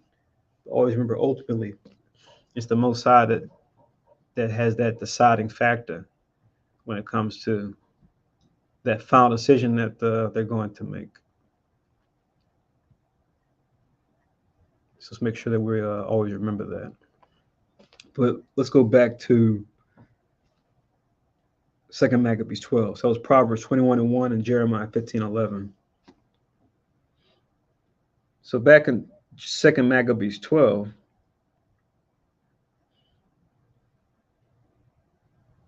I'm in verse 12 now. It says, Then Judas, thinking indeed that they would be profitable in many things, granted them peace, whereupon they shook hands, and so they departed to their tents. Right? So, all right, they made a fight, but now they declare peace sooner than later. All right, if it's going to be peace, then all right, it'll be peace. Let's see what we can get from this league now that we have with them. Right, until they decide to act up otherwise. So once again, Judas is a warrior, but not a warmonger, right? He's not just seeking battles. But if he can find peace at any time, he's going to do it. He's going to broker a peace. So definitely important when it comes to battle and warfare. The whole thing is not to, go to war at all. If it can be resolved without drawing swords or today, drawing guns or what have you, then do so. It says, he went also about to make a bridge to a certain strong city, which was fenced about with walls, inhabited by people of diverse countries. And the name of it was Caspis. It says, But they that were within it put such trust in the strength of the walls and provisions of victuals, that they behaved themselves rudely towards them that were with Judas, railing and blaspheming, and uh, uttering such words as were not to be spoken. Wherefore Judas with his company called upon the great Lord of the world, who without any rams or engines of war did cast down Jericho in the time of Joshua, gave a fierce assault against the walls. Right? So once again, we didn't start nothing, but we will end it. And calling to remembrance the Most High fighting for us, like we read back in Joshua chapter 7, right? We even got the famous spiritual we used to sing, right? Even when we were prophesying in sackcloth as Israel and here in North America about Joshua fitting the battle of Jericho. Of course, they would write the lyrics because they always try to say, we have quote unquote broken English. And they give it different names over, the decades. But, the song was Joshua fit the battle, they would say, as opposed to fought. He fit the battle of Jericho and the walls came tumbling down. So calling back that memory, even though we know in most warfare, this would be a campaign that uh, any general or captain of the host would stay away from because you don't go against walled cities. You even read that in was it the Art of War, Sun Tzu, who was he was alive during the time of like Ezekiel and Jeremiah, and during that time they called it the Age of Enlightenment. He even writes that in that book, right? As far as the worst campaign you can wage is just looking at it from a logistics standpoint, from a strictly carnal logistics standpoint. Besieging walled cities is the worst kind of campaign. It can exhaust your own forces. It can be very timely, right? It can cause a lot of wear and tear on your men and on your provision. But we have that X factor, which is the Heavenly Father on our side, especially when we got these folks coming this way at us, especially when they're in land that used to be ours. So Judas, with speed, went to war with these guys that were doing this in these walled cities, right? And that were, you know, behind the walls and had the victuals and, thought they were protected, thought they were safe. So it says in verse 16, and took the city by the will of God and made unspeakable slaughters, insomuch that a lake of 2 furlongs broad, there's our visual again, 2 furlongs, you see that furlong. So think of about 400 meters long, right? So take a lap around the track and kind of spread it out as far as how wide the lake was they're talking about. That a lake 2 furlongs broad, near adjoining thereunto, filled full, was seen running with blood. So, you know, just so you have an idea, proportion of the bloodshed they shed on this place. It says, then departed they from thence 750 furlongs, and came to Karaka unto the Jews that are called uh, Tubaini. So now we got some other places, right? We got this Karaka, and we got Caspis. So now going back to our atlas, there's another map that's doesn't have the battles, but it has like just more the overall terrain at this time, what the places were called. I'll pull it up for you guys real quick. So let me share it again. So now if I scroll up and go up to the map that was above this one.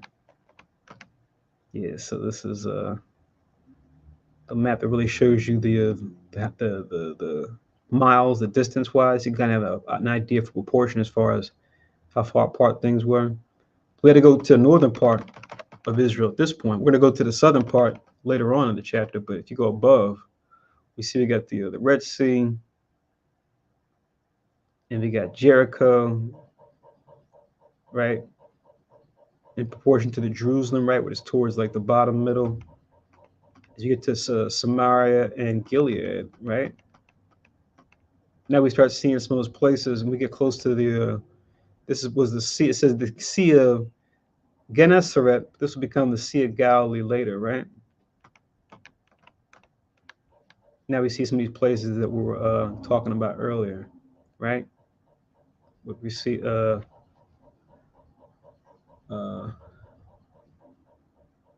Caspian, which they think is which is the Caspis we read about in 13, being to the north right of the Sea of Gennesaret. And then we also have uh,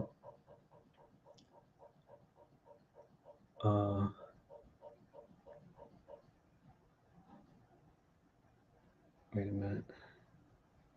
Yeah.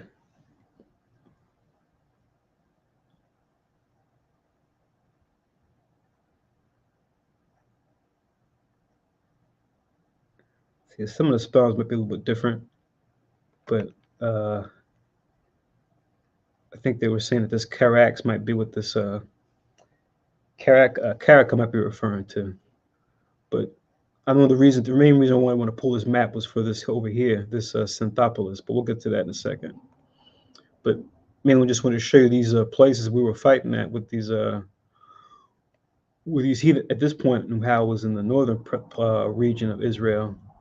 We see what was Gilead, and we see Tob, and we see Galilee. But let me continue on so we can get to these other cities that are going to be mentioned as we go down. So remove that, and then going back to 2 Maccabees 12, and now we're in verse 18. It says, but as for Timotheus, they found him not in the places, for before he had dispatched anything, he departed from thence, having left a very strong garrison in a certain hold. Howbeit Dositheus and Sosipater, who were of Maccabeus as captains, went forth and slew those that Timotheus had left in the fortress, above 10,000 men. Right? So we got lieutenants against lieutenants, right? We got these Timotheus, right? These guys you read about back in verse 2, causing problems to the Greeks, but now we even have men that were found that were under Judas Maccabeus' command, right? They now are getting their warfare in now too, right? Getting a name for themselves as well, fight against Timotheus, one of these other Greek lieutenants that's giving us problems. Then it says in verse 20, and Maccabeus ranged his army by bands and set them over the bands and went against Timotheus, right? So set the battle in array, right? Which we will see that throughout the Old Testament, right? During the time of Joshua, you see it during the time of David, right? Anytime we were fighting during the times of judges that were in between, about setting the battle in array. Who had about him 120,000 men of foot and 2,500 horsemen. So that's a pretty large force, right? It says in 21, now when Timotheus had knowledge of Judah's coming, he sent the women and children and the other baggage into a fortress called Carnian. That was the place we're looking at on the map that was in those mountains. It says, for the town was hard to besiege and uneasy to come into by reason of the straightness in all the places, right? So that's what we're looking at before, right? If you look over here to the right, when you look see what the Sea of Gasana are at, then you got let me go pull it bigger here for me. Caspian, then we got this Maquette, then we got the Carnam or Carnian. This is where I think that place might have been. You can see that the area is kind of hilly and kind of mountainous, right? So it's talking about how straight the way was as far as it's hard to go out and come in, especially if you have a large force to try to attack. So terrain being a big part of protecting oneself or use was a big part of that was a big aspect of being used to protect oneself in battle, right? Just to kind of have a visual of what they were up against and how they were situated. So it says,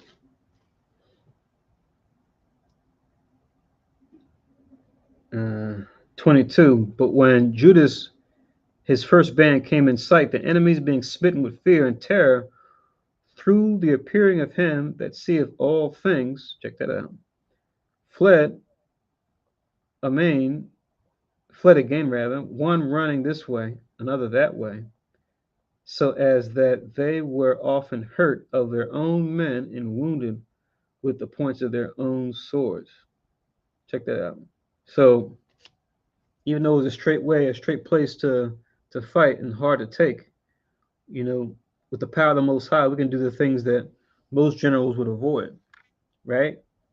And as we see here, we had success against them to where, and we see it being written a certain way. For those of us that know the law, we know that what the Most High promised us this when we fought against the other nations, that He would bless us when it came to having success against the enemy, not only putting the fear and dread of them in their minds, so that not only do we beat them up here, but then even when we fight against them physically, that they will come against us one way, but then they will split 7 different ways. So the law promised us. We go back to Deuteronomy. So this is Deuteronomy chapter 2.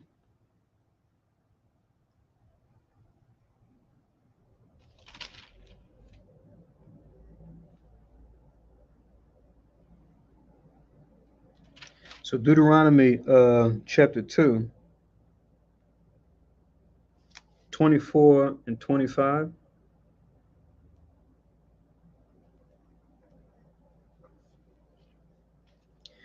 So Deuteronomy 22, verse 24 and 25, where it reads, rise you up, take your journey, and pass over the river Arnon, right, which was going back into the southern part of Israel on the east of Jordan. Behold, I have given into thy hand Sihon, the Amorite king of Heshbon, and his land. Begin to possess it and contend with him in battle, right? That's going back to when we're in the wilderness fight against the Canaanites that were there.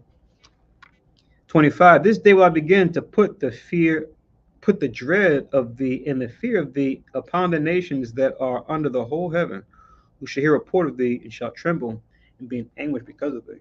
So he just began to do it at this time. He'll continue to do so from that time up until any time that we serve the Most High and the nations decide to buck up against us. The Most High would be our protector by what? Making them afraid. But now, what else would he do? Go to Leviticus now, 26. We know this chapter as well as Deuteronomy 28 are the main contractual chapters where the Most High tells us pretty much the benefits and detriments that come from either keeping or breaking the law. So here's one of the blessings the Most High said he would do if we kept the law, to show that, start from verse 3, Leviticus 26 in verse 3, which reads, if you walk in my statutes and keep my commandments and do them. I'm going to jump down to verse 7.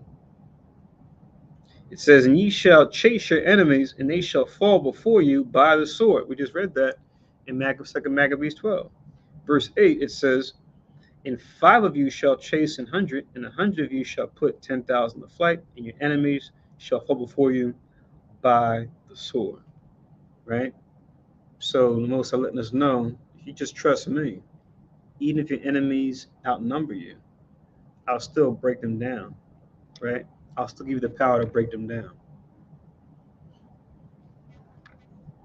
So, you know, we just have to follow the Most High and trust in Him, keep His commandments, and trust that He will do what He promised.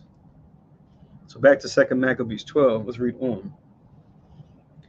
2 Maccabees 12 and 23, it says, Judas also was very earnest in pursuing them, killing those wicked wretches, of whom he slew about 30,000 men. 24, moreover, Timotheus himself fell into the hands of Dositheus and Sosipita. Those were, once again, Judas Maccabeus, his generals, his lieutenants, whom he besought with much craft to let him go with his life, because he had many of the Jews' parents and the brethren of some of them, whom if they put him to death should not be regarded. Right? So he's trying to use bargaining chips, right? He says, look, I got your folks shut up, man. You know, don't cause me no harm, and they won't no harm will come to them too, right? So what will you say and do to preserve your own life, right? Especially if you got some bargaining chips to use. If you said the Greeks were no stranger to, we read in the other chapters of Maccabees. As we go forward in these last couple chapters. It says in 25, so when he had assured them with many words that he would restore them without hurt according to the agreement, to let them go for the saving of their brethren. Right? So, you know, he got a second chance, because he had us to use as like I said, bargaining chips. So once again, like I said, warriors yet not warmongers, right? And we'll deal with the nations, right? And give them a chance. But now, once again, if they decide to act out and do anything, besides to go against the agreement, then rest assured that judgment of the Most High is upon them. In this case, by our hand.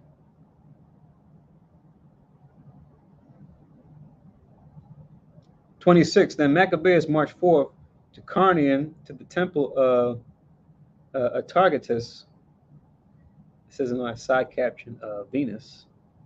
So perhaps this was some place that they used to celebrate or worship their idols, which wouldn't be strange, because they did that all over when they set their places up and took over cities that weren't theirs and renamed them. They would set these things up, and there he slew 25,000 persons, right? But then it says, after he had put to flight and destroyed them, Jews removed the host towards Ephraim, a strong city wherein Lysias abode, and a great multitude of diverse nations. And the strong young men kept the walls and defended them mightily, wherein also was great provision of engines and darts. So now going back to the map, we see Ephraim being towards the middle center, uh, east of the river coming from the Sea of Galilee, right? As they came down from this area called Tob up here and going down towards Gilead, you see Ephraim, like I said, this river coming underneath the Sea of Gennesaret. You see Ephraim right here on the right side, right? So that's the fortified city that they're talking about. Then reading on, it says, where in Lysias abode a great multitude of diverse nations, and strong young men kept the walls and defended them mightily, wherein also was great provision of engines and darts. But when Judas and his company had called upon Almighty Power, who with his power breaketh the strength of his enemies, they won the city and slew 25,000 of them that were within. So we just got thousands of bodies that they just dropping as they go from place to place to win these lands back, right? This is from thence they departed to Synthepolis, which we go into the history of this place, because they had stored some contract soldiers there from Cynthia at that time. That's what they called it, the city of Synth or Synthepolis, which just means the city of Synth, because they put Cynthians there. From thence they departed to Synthepolis, which lies 600 furlongs from Jerusalem. So now going back to our map, we see once again Synthepolis here on the opposite side of the river. But notice what is also called Beth San or Beth Shan, which when you go into history, we just read about that not too long ago in Samuel's. This is the same region where Saul and his sons they fell at battle. They said they posted them up on a wall. Bethsan, it was a fight that they had. It was in that same city, but now years later, it will be commandeered by the Greeks, and they will rename it Synthepolis. They would even repurpose it.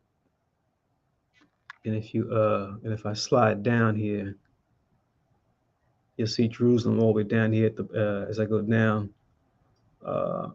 right there, kind of in the middle a little bit, but where you see Judea, the word Judea, look at the A and then go northeast of that, you'll see Bethpasai, and then above that you'll see Jerusalem.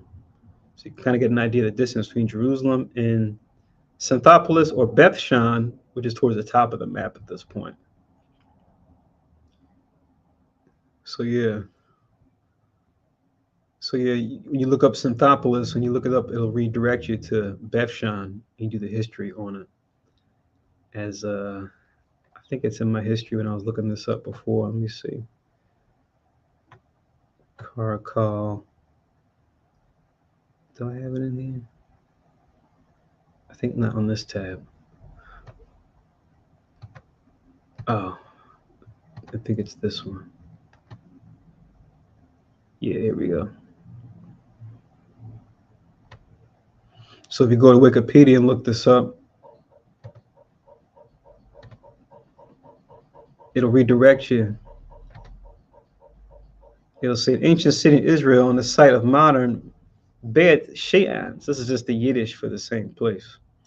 So you go to this link, then I'll give you some more information on the place and things that happen there. Touch on the history of what we're talking about. You see right here, it says administrative center in the late Bronze Age during the Hellenistic period, the Greek period. The settlement became known as Synthepolis.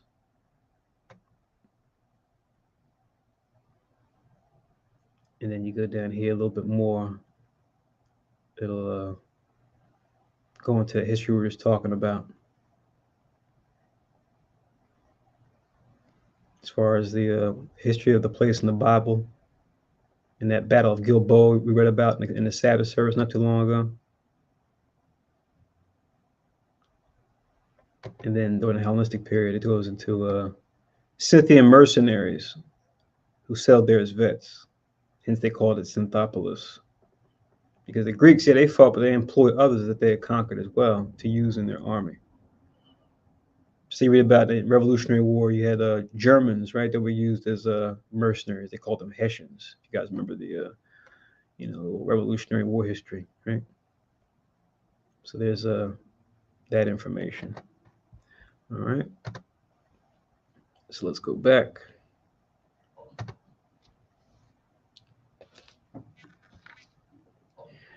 Second Maccabees chapter 12. It says, I'm in verse 29, I believe. So Second Maccabees 12:29. From thence they departed to Synthepolis, which lies 600 furlongs from Jerusalem. So we showed that on the map. When the Jews that dwelt there had testified that the Synthopolitans dealt lovingly with them and they treated them kindly in a time of their adversity, they gave them thanks, desiring them to be friendly still unto them until they came to Jerusalem, the Feast of Weeks approaching. So some months are going by. We're now in the summer months, or coming into the summer months from the springtime, because that's what the Feast of Weeks is talking about. It says, and after the feast called Pentecost, they went forth against Gorgias, the governor of Idumea. Right? I think I remember looking this up for the other comment he was reading, but now I'm trying to remember if I'm pronouncing it right now. Gorgias.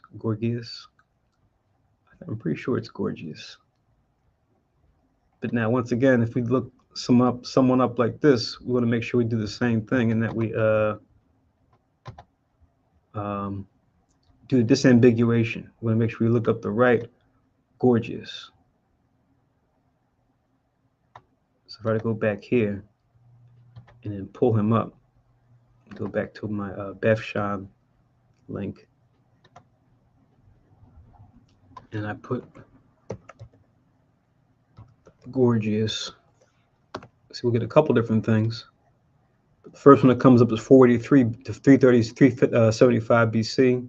That's too old. Go to disambiguation. Now we got this second one here, 2nd century BC. That's our time frame, right? That's the time that we're in. Syrian Seleucid general. So that's the one that we want. And then it has a synopsis of him. Syrian Seleucid general, 2nd century BC, in the service of Antiochus Epiphanes, right? The fourth one we've always been talking about. They mentioned the Battle of Emmaus that he fought, which that's more important. We read in other places, but right now we're just reading about this particular battle. And when people talk about Wikipedia and they say, "Oh, you got that from Wikipedia," Wikipedia isn't just people just don't make up any and everything that they see on there. Maybe some things, but there's even a disclaimer up top when they do that. But all you have to do is look at the links that they have for these different sections, right? When you go to the bottom, like here when you go to references, it'll show you where this stuff comes from. So this comes from International Standard Bible Encyclopedia. So it's just the online source. The source information is actually and usually written down somewhere. So just the whole, you got that from Wikipedia. That's not enough. Don't let folks, get away with that. Okay. So let me continue on now. So back to 2 Maccabees 12, it says, 32 again. After the feast called Pentecost, they went forth against Gorgias, the governor of Idumea. So that's in the so now we're in the southern part. Before we were fighting in the northern part of Israel, around Galilee and places up there, Gilead. Now we're going south again. It says, who came out with 3,000 men afoot and 400 horsemen. And it happened that in their fighting together, a few of the Jews were slain. At which time Dosithnes, one of Basnil's company, who was on horseback, and a strong man, was still upon Gorgias, and taking hold of his coat, drew him by force. And when he would have taken that cursed man alive, a horseman of Thracia, coming upon him, smote off his soldiers, so that Gorgias fled into Marissa. So they actually got away, right? And to go back to our Bible Atlas so we can see it. Let's go a little further south now in Israel.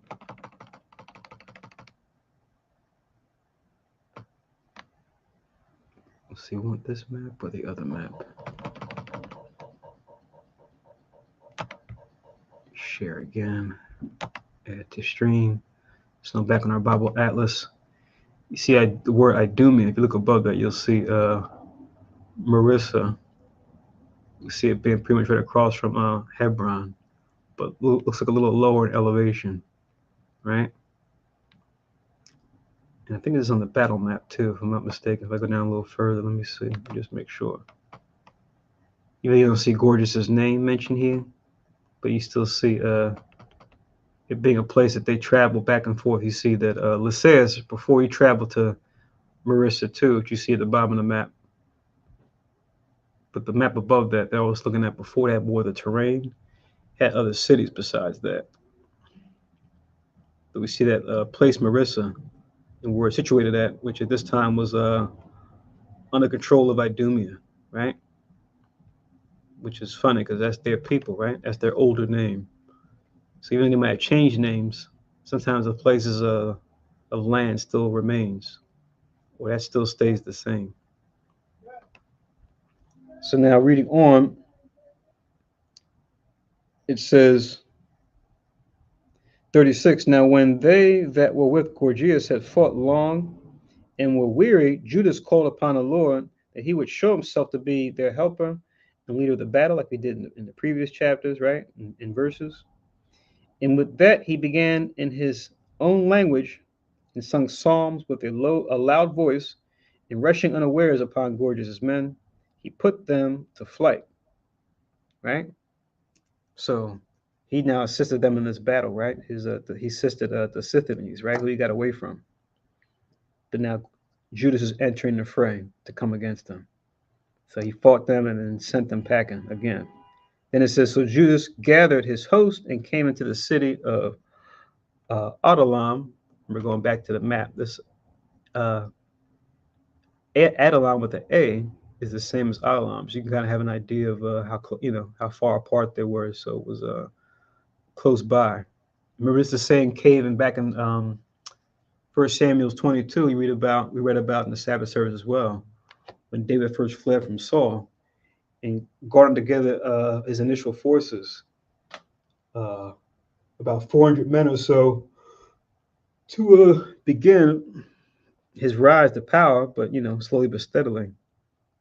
But that's where Mosai sent certain men to him to assist him as his protection against Saul, and Saul wrongfully trying to kill him. It was around that same place, the same place of Adullam. We just see it spelled here with an O. Well, at least I see it here in the 1611. Let me check real quick in the Apocrypha, see how it's spelled here. It's spelled the same way. Some of the words I may have been saying kind of funny because I'm reading from the 1611, so don't be taken back if I may pronounce something with a different letter because the spelling was slightly different. You go to the 1611 edition. So let me just check here and see if it's spelled with an O as well. I'm just curious.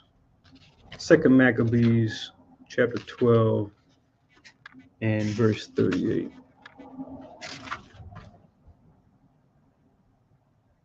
Yeah, it's spelled the same way. Okay, good. All right. So back to 12, now I'm in 39. It says, and upon the day following, as the use had been, Judas and his company came to take up the bodies of them that were slain and to bury them with their kinsmen in their fathers' graves. So Judas, honorable as always, giving his men the honorable burial, but now they're going to discover something that's peculiar when they go to bury these men, right? That fought uh, on their behalf, right? That fought for the nation. Let's see what they uncover. It says, now under the coats of every one that was slain, they found things consecrated to idols of the Jamnites. Those are the same people that live along the western coast, right? Philistine territory, right? Which is forbidden, which is forbidden the Jews by the law. It says, then every man saw that this was the cause wherefore they were slain. So they had found on the men that were slain these idols that the heathen dealt with, right? So why they have these idols on them, right? Regardless of the reason, we know that we're not supposed to deal with idols at all. And this right there is pretty much evidence of, well, damn, we see why this happened to these of our brothers, right? Why Most High caused some of us to fall in this battle. But now we go into the law. It talks about what? Not having a cursed thing in your possession, right? But let me get that real quick in the commandments, just to show what they're talking about. So now this is Deuteronomy.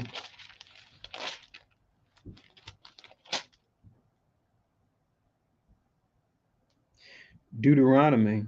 Uh, the whole section is pretty much. I'll start from verse 12 and go down to 18 in Deuteronomy chapter 13. Link this with verse 40. So with 12 and 40, Deuteronomy 13. I'm going to start from 12 and go down to 18. It's the whole section. I'll read it briefly. It says in Deuteronomy 13 and 12, if thou shalt hear say in one of thy cities, which Yahweh thy power have given thee to dwell there, saying, certain men, children of Belial, or just wicked men, that's what that means when you see that, are gone out from among you and have withdrawn the inhabitants of their cities, saying, let us go and serve other gods which ye have not known. 14. Then shalt thou inquire and make search and ask diligently, and behold, if it be truth and the thing certain that such abomination is wrought among you. Make diligent search. You can't go off a hearsay. Make sure you gather evidence, right, to confirm it. That's important, right? That applies to this, but applies to all the law too, about making a diligent search. 15. Thou shalt surely smite the inhabitants of that city with the edge of the sword, destroying it utterly, and all that is therein, and the cattle thereof, with the edge of the sword. So it's going into how, in some cases, we can take spoils of a place when we conquer it. Other times, if the place is totally given unto idols, everything there has pretty much become defiled, whether it be plants, animals, minerals. They just said, destroy it all. So sometimes we had to do that. Other times we could take the spoil. Other times we couldn't. We just had to destroy it. It says, verse 16, and thou shalt gather all the spoil of it into the midst of the street. Oh, let me read. I read 15, right? I'm gonna read 15 again just in case. Thou shalt surely smite the inhabitants of that city with the edge of the sword, destroying it utterly, and all that is therein, and the cattle thereof with the edge of the sword. 16, and thou shalt gather all the spoil of it into the midst of the street thereof, and shalt burn with fire the city, and all the spoil thereof, every whit, for Yahweh thy power, and it shall be a heap forever, and it shall not be built again. So I like to always go to this law to show why, when it comes to America, aka spiritual Babylon, aka spiritual Egypt, aka spiritual Sodom, aka spiritual Tyre. I mean, Jesus. Esau pretty much took all the Hamites and all the wickedness, just did it all when it came to America, you know? God curse him. So it only makes sense that in the kingdom, this place is going to be a burning heap. And it's so messed up because there's so much beautiful country and animals and stuff throughout North America, right? But the fact that this whole place just has to be set ablaze and is going to be a perpetual burning, like it tells us in Isaiah and the prophecy, it's really messed up. But it's the sound judgment because of all the idols that have been set up here in America, right? And how defiled this place is, polluted. It says in verse 17, and there shall cleave naught of the cursed thing to thine hand. You'll see in some subcategories, they'll say devoted thing. So you took something that's of God's creation, shaped it into an idol, and then like devoted it. Now you corrupted that creation, that part of God's creation. So this is pretty much what the idols they had in their coats. That's what this is talking about. There shall cleave not of the cursed thing to thine hand, that Yahweh may turn from the fierceness of his anger and show thee mercy, and have compassion upon thee and multiply thee, as he hath sworn to thy fathers. When thou shalt, 18, when thou shalt hearken unto the voice of Yahweh thy power, to keep all his commandments, which I command thee this day, to do that which is right in the eyes of Yahweh thy power. You see, so they didn't keep this But now Judas is dealing with the situation where they kept the cursed things. Let's go back to Second Maccabees 12. I'll read 40 again, but I just linked Deuteronomy 13, 12 to 18, just for some background on that law, right?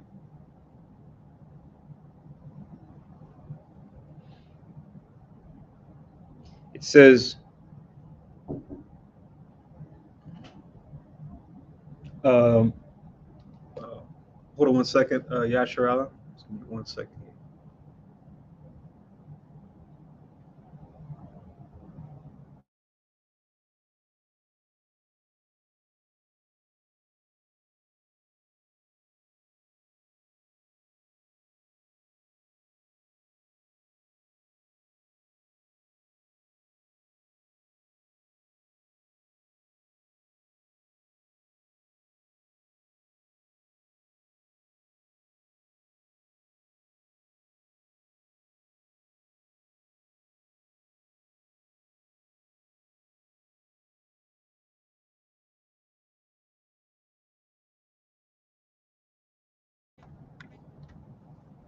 Okay, Yasharala, we're back. So once again, we linked the Second Maccabees 12 and 40 with Deuteronomy 13, 12 to 18 about the accursed thing, right? And how they kept the accursed thing and how this was a judgment upon them where it was revealed that this is the reason why they had lost in that battle against Gorgias and his men. It says in verse 41, all the men therefore praising the Lord, the righteous judge, who had opened the things that were hid, right? So I want to get these two, which you go into the Gospels. Remember, Christ talked about this as well, just as a general rule of thumb, and we see this being exercised here in Second Maccabees 12, but it's actually mentioned in 3 of the 4 Gospels, right, where Christ says this. Let's get them real quick. So one of them is in Matthew chapter 10. So Matthew chapter 10.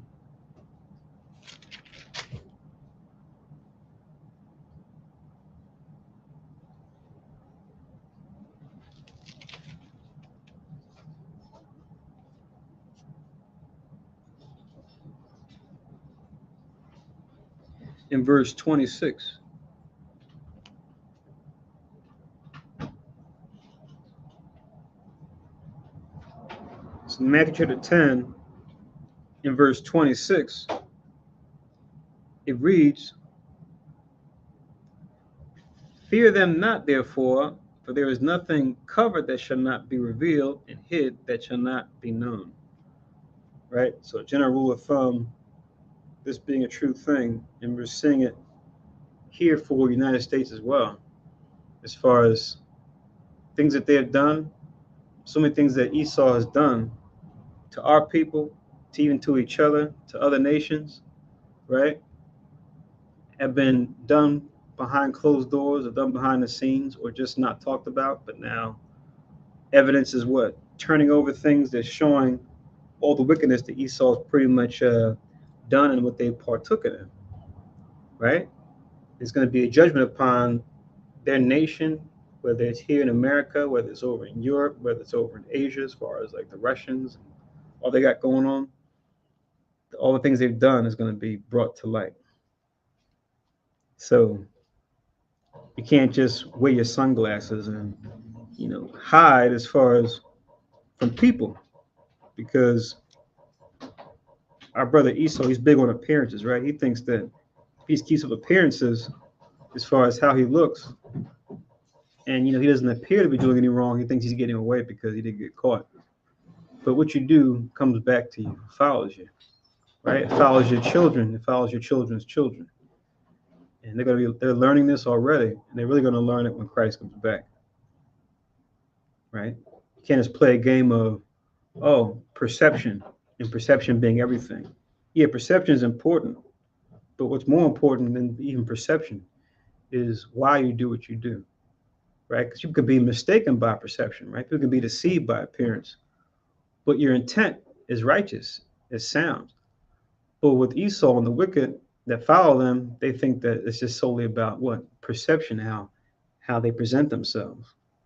But we know that's not true.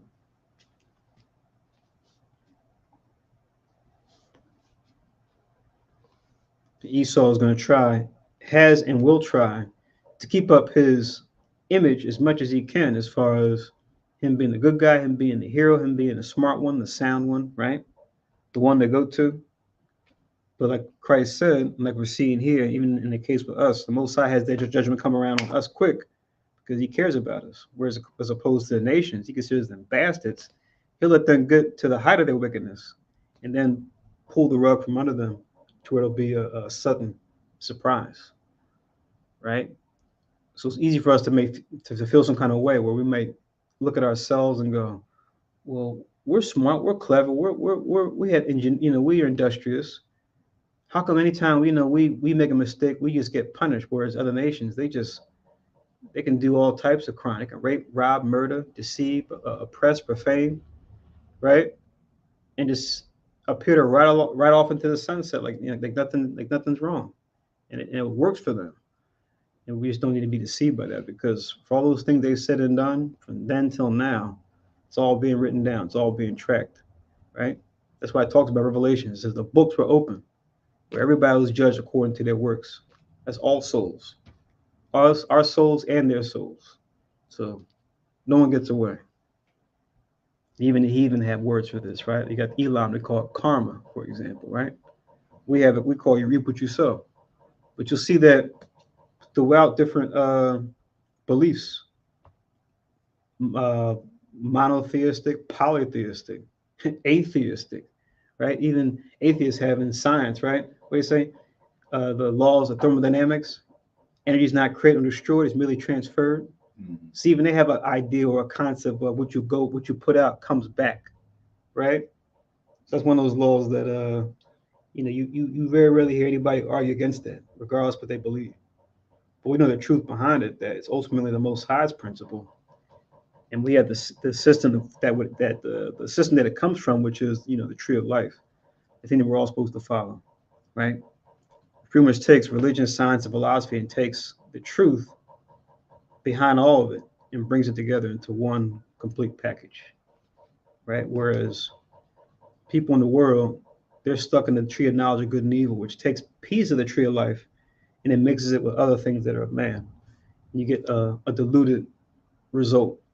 It's just like dealing with metals, right? You have your 24 karat versus like when you melt it down and mix it with base metals, right? So this is 18 karat, or this is 12 karat. You say, oh well, it's mixed with other metals, so it's not as expensive, right?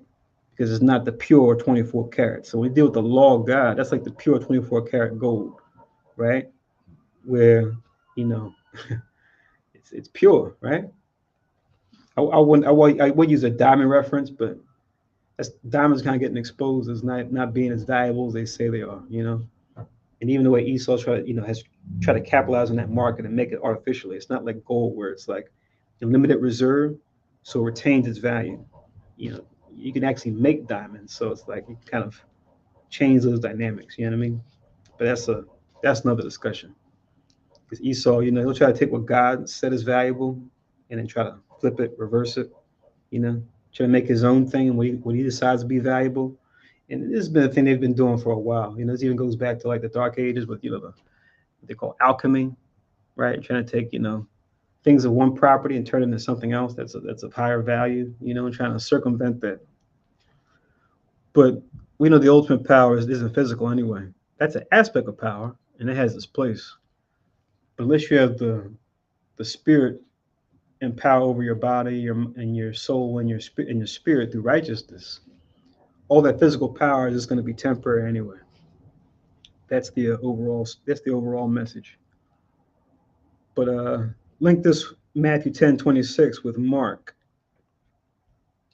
4:22, also with Luke.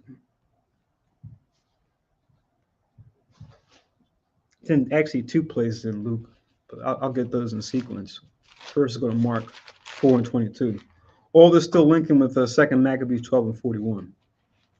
So this is Mark 4 and 22.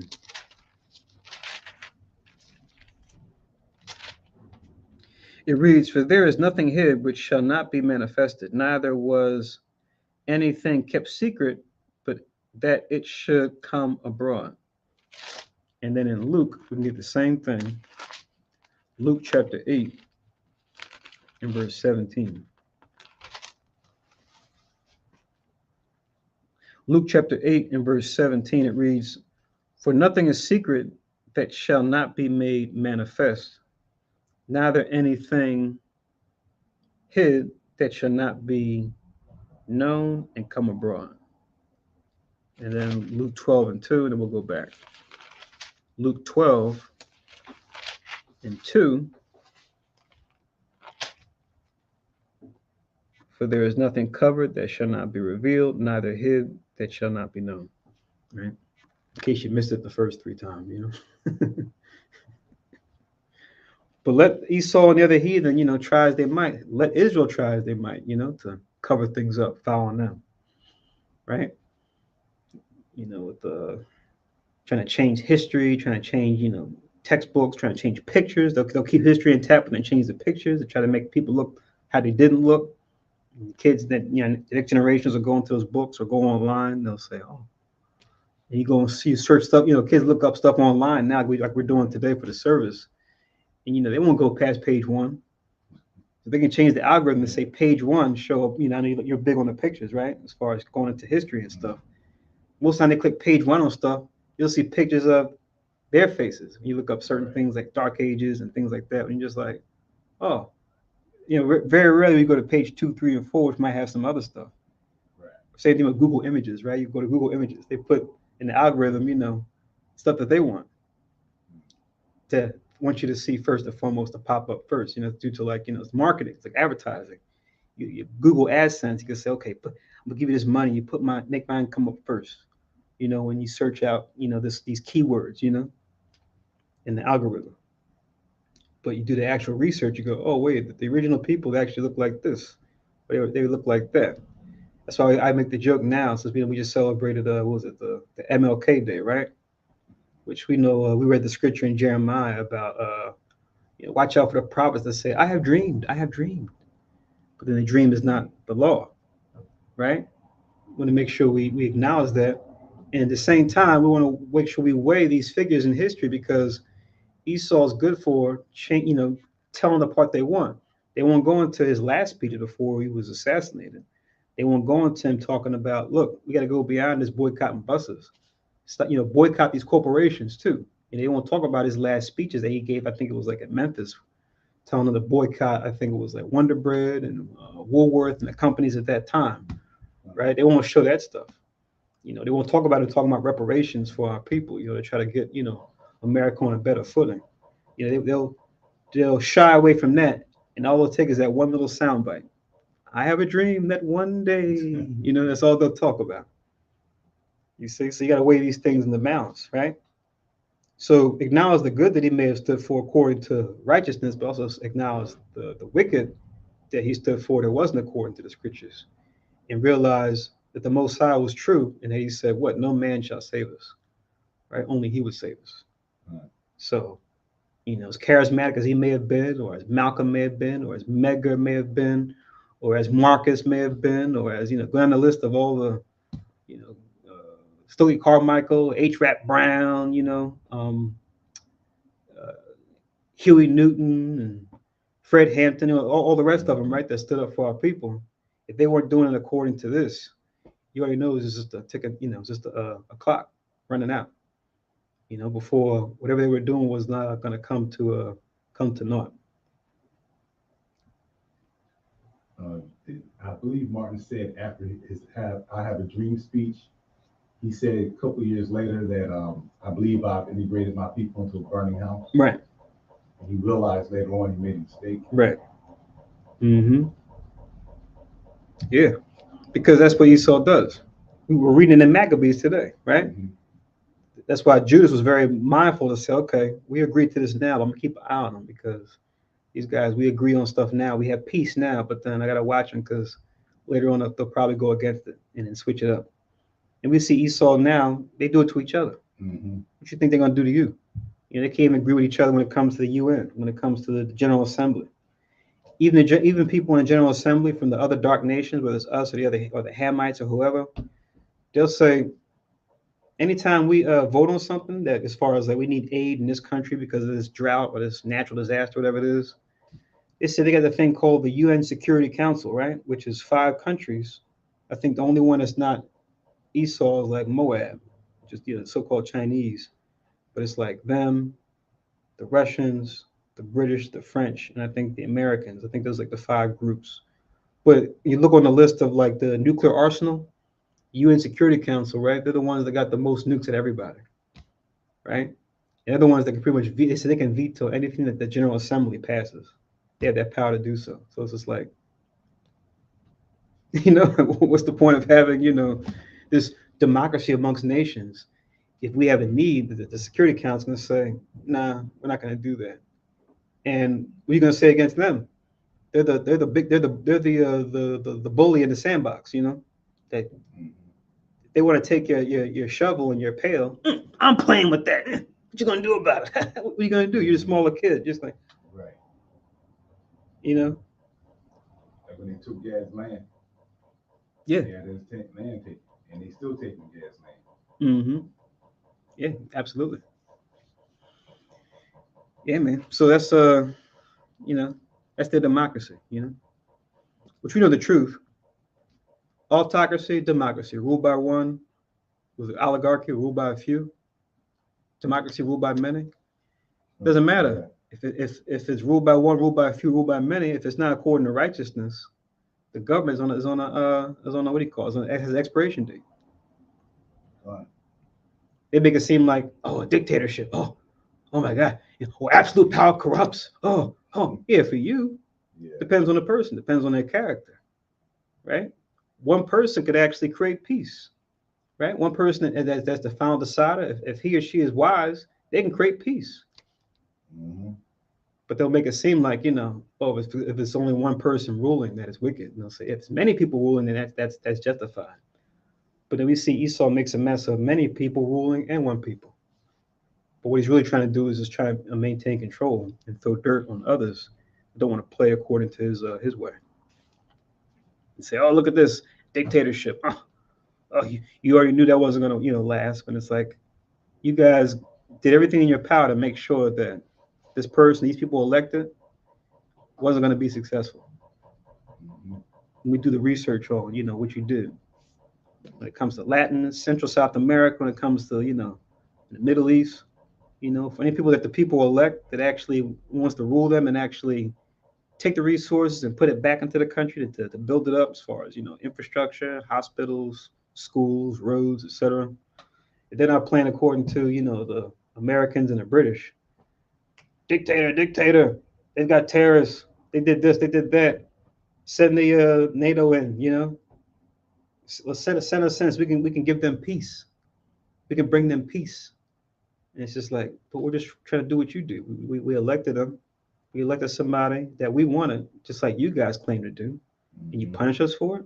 I'm confused, Esau. What do you want? We know the truth. They just want power. Mm-hmm. It's not about justice with them. It's about dominance at any cost. That's why I make the joke. We talk about the golden rule. My sister made a joke. We call it the iron rule. Is what they go by, which is do unto others as you would do unto them because you can. We call it the iron rule. We say that's what's really going on. Ain't no golden rule with them.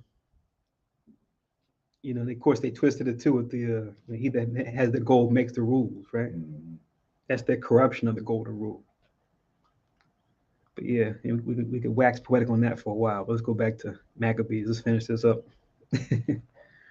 But back in the second Maccabees, we read Luke 12:2, Luke 8:17, Mark 4:22, and Matthew 10:26.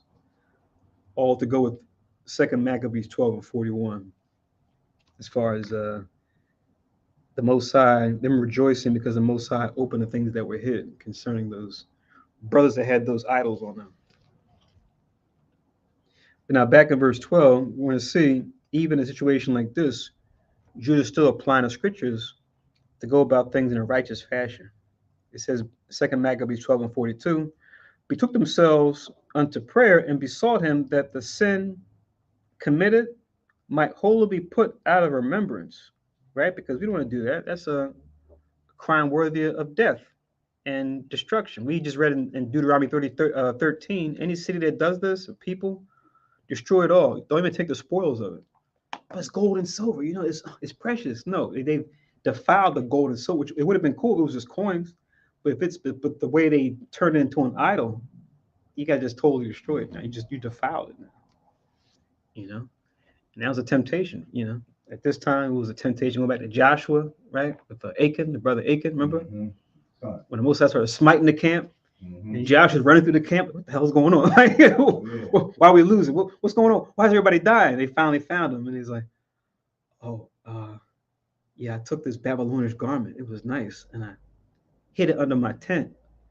And they were all just like, "Oh." And and then Joshua gave him the judgment, just like Judas is just judging with the brothers here. Joshua judged them at that time. He said, why have you troubled us? Today the Lord troubles you. They say, took him and his family, put them all to death. I was like, damn. Damn, that was the last we heard of the brother Achan. But just think about the precedent that set for all of the tribes that were in the camp. Were just like, yeah, I ain't going there. I'm not taking no idols. I don't want to end up like them. Right. So that's what you call, righteous peer pressure. Right? Because what's the law if you can't enforce it? So, yeah, man. Just thank the Most High under His mercy now to get it right. Because when Christ comes back, that's why I always tell brothers and sisters that, our feelings are kind of way like, oh, I still got this temptation I'm working through. I'm like, listen, if Christ isn't back yet, you still got another day to get it right or to do it better. But those days are. Mm-hmm. So you don't want to be, you want to be Israel watching your brothers and sisters that were like, I told you to do this. I told you the Most High said you want to watch them going up into the chariot. You take me with you. It's just like they're looking down as they're going up. I tried to tell you. You want to be stuck down here with the rest of the destruction. Oh man, that's gonna be a day. I just pray I'm not watching my brothers go up like, and my sisters like. Mm-hmm.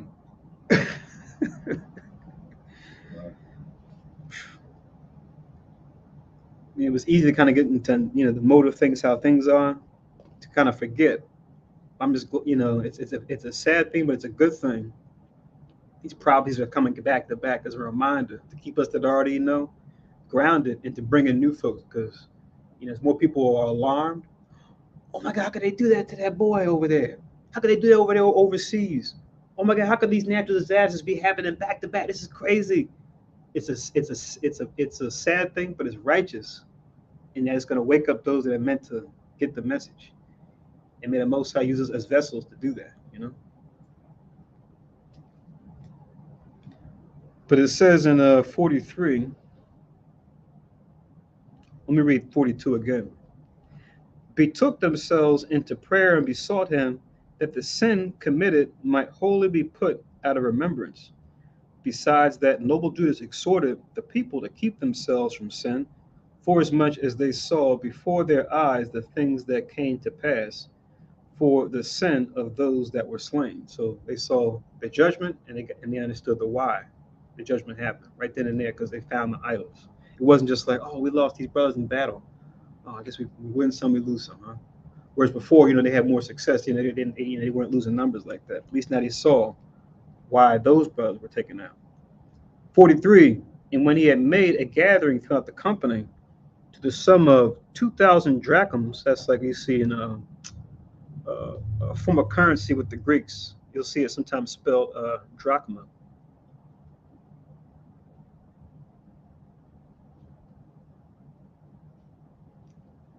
It says, of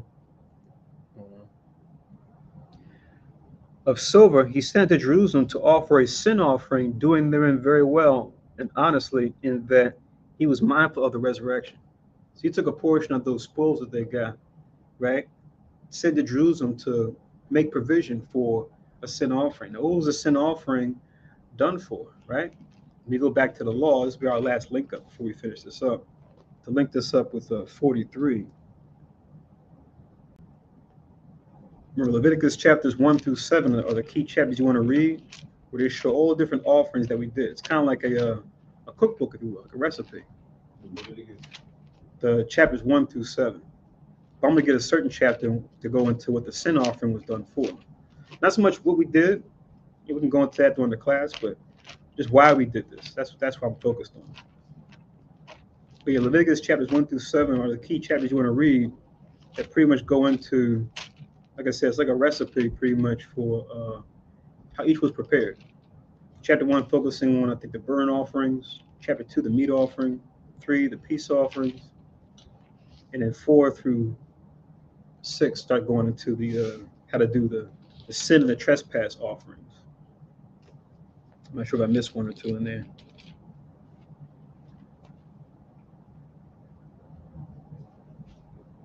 So now this is Leviticus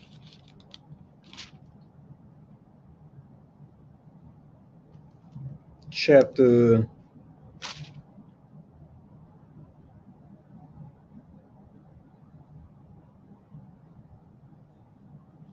I'll just read the intro for chapter 4.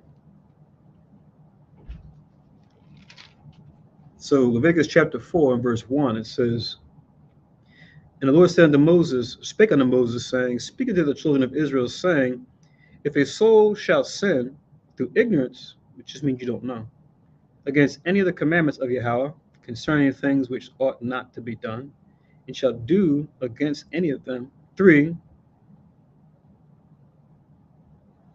then it goes into the details behind what the priest should do and what they should bring forth to do, right? But now, that's pretty much going into anyone in Israel, they do this, right? But actually, I think this one is dealing with the priest, because you read in verse 3, it says that the priest that is anointed do sin according to the sin of the people. Then it goes into what he should bring as far as a young bullock. So this whole section goes with the priest, but then you jump down to 22. It mentions when a ruler has sinned and done somewhat through ignorance against any of the commandments of the Lord his God or Yahweh's power concerning things which should not be done and is guilty. 23, or if his sin wherein he hath sinned come to his knowledge, then it says he shall bring an offering of the goats, etc. And then I think the next one is in verse 27. And if any of one of the common people sin through ignorance, while he doeth somewhat against any of the commandments of Yahweh concerning things which ought not to be done or be guilty, or if his sin, which he have sinned, come to his knowledge, right? So you pretty much have like each category, right? For the priest, for the king or the ruler that we may have set up at that time, or even for common folk, as far as the sin of ignorance. So yeah, those are just different sections in Leviticus chapter 4.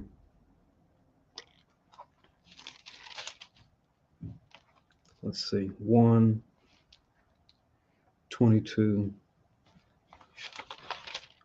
27. But you get the idea. So this is where Judas is pretty much talking about, or Judas is dealing with when it comes to how to handle the situation of these men having these idols, right? So it says back in 2 Maccabees 12 and 43, and when he had made a gathering throughout the company to the sum of 2,000 drachms of silver, he sent it to Jerusalem to offer a sin offering, doing therein very well and honestly, that he was mindful of the resurrection. So he knew about and was aware of uh, the resurrection, meaning our souls, when we die, we're going to go through the resurrection. We're going to come back in our third generation, but that we have the kingdom to look forward to, which is going to deal with the resurrection of us going into the kingdom with our new bodies and not being able to sin. And we know with the Israel going forward, this will be a big contention when you go into the time of Christ with the Pharisees and the Sadducees and the scribes, right? Especially between the Pharisees and the Sadducees, because one difference you saw between those two groups was with the Pharisees, right? They believed in the resurrection, right? But it's the Sadducees, they didn't, right? They just dealt with keeping the commandments, right? Just being righteous as far as the law. So it was like a difference they had. And you see Paul exploit this during the Acts when he was up against it, right? He kind of used that as a tactic to kind of take the heat off of him, right? But that concept of the resurrection, it was there even going back during this time and even before this. So that's what Judas Maccabeus is thinking about. Verse 44. For if he had not hoped that they that were slain should have risen again, it had been superfluous, which just means more than necessary, in vain to pray for the dead, right? Because the brothers that died, they're dead. They can't come back. Not to mention that they did this wickedness. But it says, and also in that he perceived that there was great favor laid up for those that died godly. It was an holy and good thought whereupon he made reconciliation for the dead, and they might be delivered from sin. So since they already know the full aspect behind why they had these things, right? If it was something they did willfully or something against their knowledge, right? Could have been a plot. He said, let me just do a sin offering that we read about in Leviticus. For their sake, that the Most High could have mercy on their soul for when they come back, because they were fighting with us to fight against the enemy, right? And like they were doing something wrong, but how they were doing it was the issue, right? Since we don't know enough, at least let's do this sin offering for their sakes, that one way or the other, they might, have that working in their favor. So this is Judas and his righteous thinking about his brothers and his brothers' souls, right? That died in battle, right? Try to cover that. So it's like I said, when you look at Judas Maccabeus and how he operated in warfare, there's a lot to take away from it. And like one of the things I always emphasize is just you know, he was a warrior, not a warmonger. I've been saying it a lot throughout the service. You know, he fought for justice, not for dominance, right? Even when it came to dealing with the heathen, right? If the heathen took the knee, it's okay. Look, you got it. Your God's fighting with you. We'll let you do what you do. We won't try to force our ways on you. Just be at peace with us. Don't kill us. He would honor that at least until they changed it up, and then it's like, okay, now we got to go to war again. So you saw that be a consistent through point when it came to Judas's activities. It was never a thing of taking justice and taking things to his own hands, where it just became bloodlust and revenge. The hell with these heathen. I'm gonna kill you anyway. I don't care, you bow. I'm gonna kill you. I'm gonna put you to death anyway. Like, he dealt with them according to justice. If they treated us kindly, right, and they had a history of that, he said, okay, we're not gonna go to death. We're not gonna put them to death because our law says it's how we're supposed to operate. But these guys are talking trash and vexing us and drowning our people in the river like they did with over there in Joppa. Then yeah, we're gonna come in and we're going to have vengeance, right? Which is really just justice. Because what's the difference between revenge and justice, right? Like they say, all was it all how's it go? All justice is revenge, but all revenge isn't justice, right? Because vengeance is his ultimately, but all revenge isn't justice when it's revenge on your own part, right? When it's just for you, as opposed to according to the Most High's righteous judgment, you know. And we see this all the time in pop culture. You got these, different stories about, like the Batman, different vigilante stories. Like it was a death wish. It's like, well, you killed my parents. Now I'm gonna kill you. What's the most famous one? The one from back in the day they had us reading in school. Where the guy changed his identity. Oh, the Monte Cristo, the Count of Monte Cristo. I seen the movie. Okay, yeah, but that's like it's like a book they always had us read in school, right? And they made a movie about it too, right? With the Passion of the Christ guy, right? That same actor. But yeah. So you always have these revenge stories. It's like, It's like you could never have you never get tired of a good revenge story. But how about the righteous revenge of God, which is righteous judgment, righteous justice? So we want to make sure we always distinguish between the two, especially since we've been down and out for so long. And for a lot of us, and there's a lot of us in the truth, you know, we've got righteous anger against other nations, especially Esau, and it's justified. But that can kind of teeter over and get personal at times, and it can get outside the Most High judgment. That's where we got to be careful, because that's when we'll get into our get into the flesh and want to do things ourselves, and then if we carry those ideas out before the time, we can find ourselves in trouble. Because we can read the scripture, vengeance is mine, I will repay, wait on me. Behold, I come quickly. We can read it and it's be like, nah, man, we've been waiting too long. I want to get vengeance right now on these damn crackers. It's just like, you got the right spirit, but use it. Use that anger, that frustration with these heathen, all the wickedness they got going on. Use it to build your people. Use it to build yourself. Use that same vigor that you have for that. Use it constructively to build yourself up and build up the nations and grow your fruit to the spirit. Because this is a war of attrition. This isn't like the 1-2 round knockout. We got to last the whole 10, 11, however many rounds, right? When it comes to this is a war of just last longer than the enemy. As opposed to take the enemy out. This is a long distance. Israel, especially the Southern Kingdom, which we're fond of the sprints. I was talking about earlier with the furlongs being like half a track. Everyone tunes in when it comes to the 100-meter dash, 200-meter dash. They want to see, Judah versus Benjamin. Judah takes the gold. Now Benjamin has the grab. Then Judah get it back. Then Benjamin is always back and forth, right? I remember when Usain Bolt, when he got the world record, you saw Michael Johnson in the press booth. You kind of saw he was like celebrating, but kind of seems a little salty at the same time. He's like, "Oh, congratulations, you beat my record, son of a gun." But then now you got the sisters too.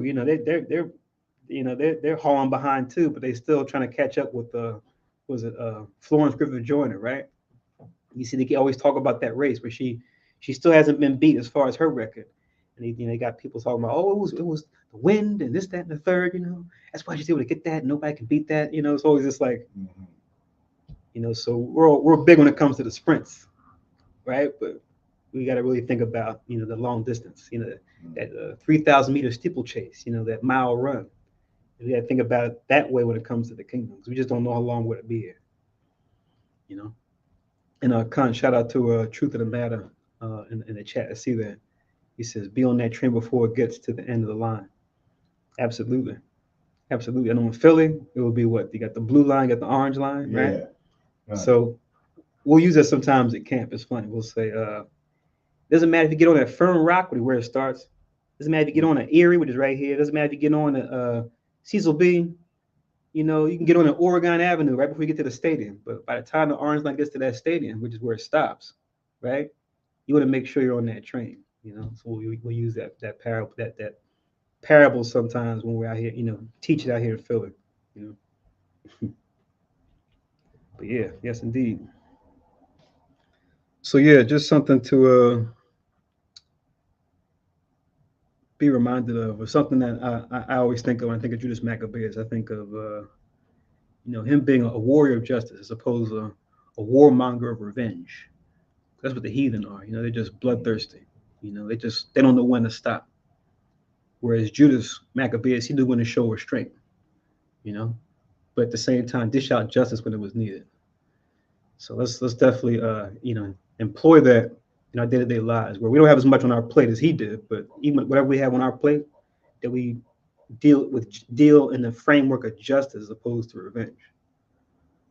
So that we're not caught out there. Now we got to go to the Most High because we went too far.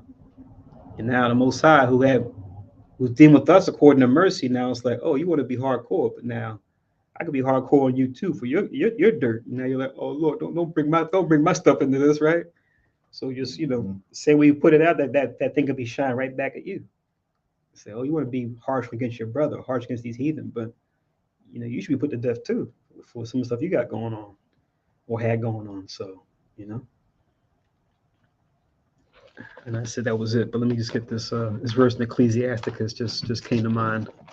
I think it's in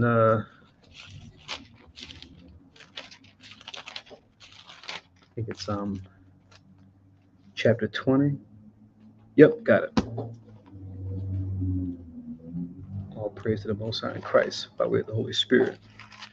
So this is Ecclesiasticus chapter 20 and verse 4, just to kind of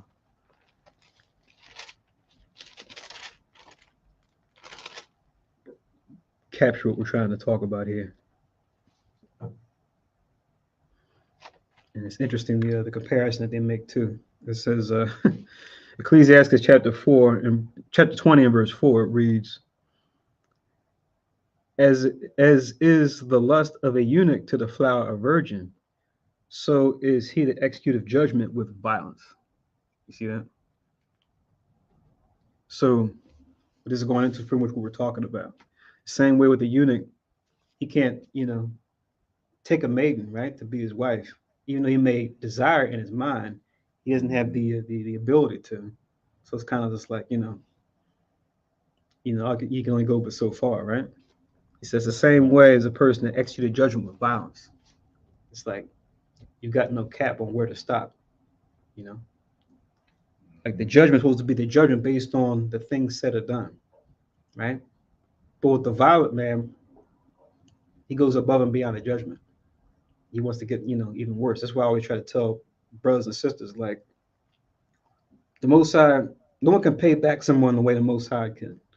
The Most High can, like, he can gift wrap it so well where it'll be so appropriate, even to where it can save the person if they're meant to be saved. You know what I mean? Whereas with us, we can only see what the person may have said or did to us that made us feel some kind of way. And we want to come at them for that. But we're not looking at what this person grew up with, how others may have sinned towards them from a young age.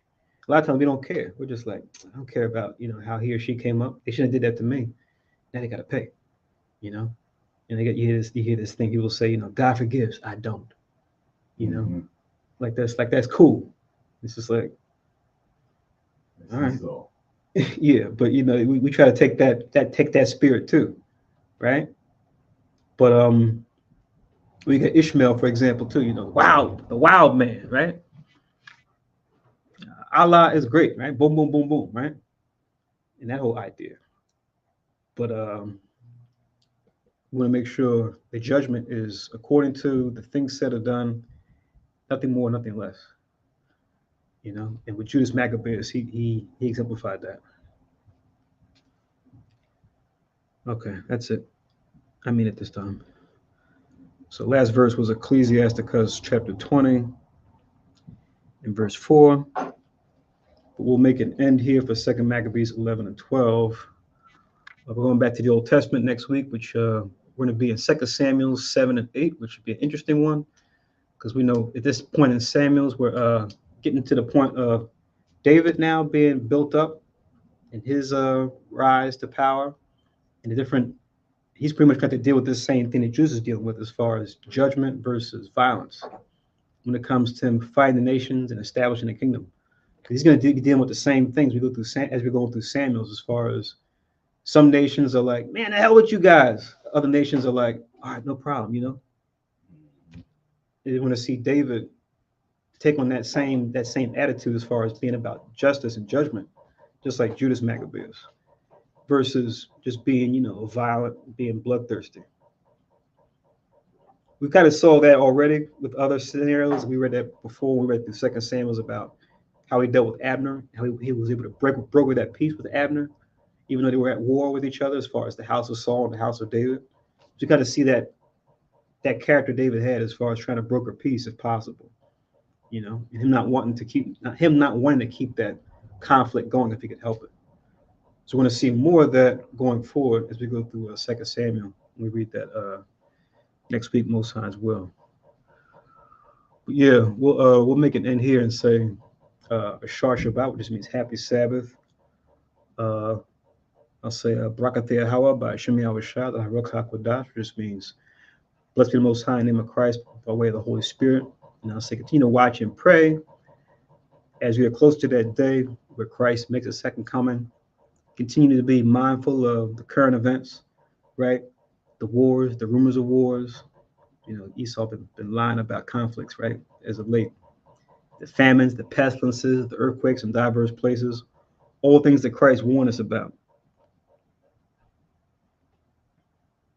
Let's make sure that we're mindful of all those things as we get closer and closer to the Christ making his second coming. All right, and we'll say Manacha Tawa, which means good afternoon. And with that, we'll do the closing prayers. So Shalom Yasharal.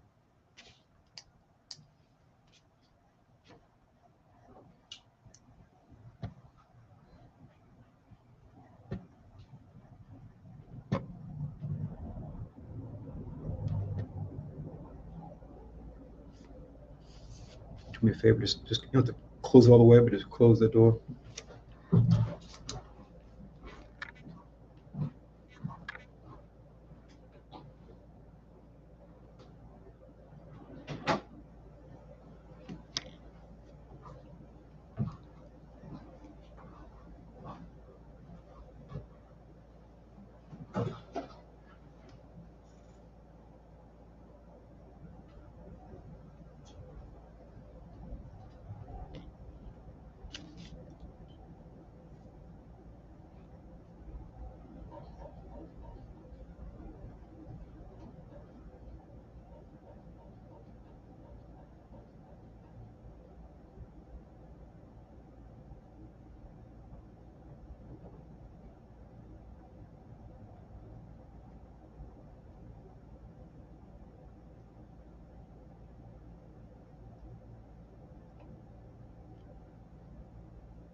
Barakateh Yahweh by Shemi Hawashai, Asheran Hanawa Paria, Gapan Tuara Aman.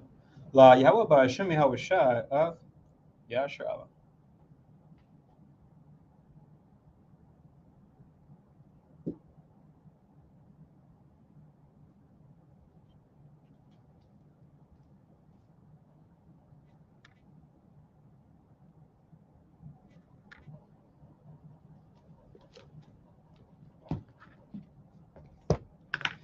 English translation.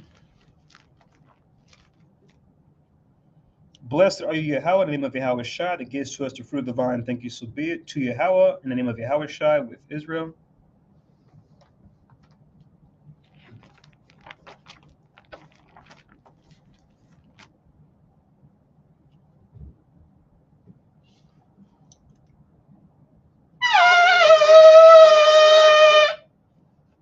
And Madwa, Panyo Yerushalayim, stand and face Jerusalem.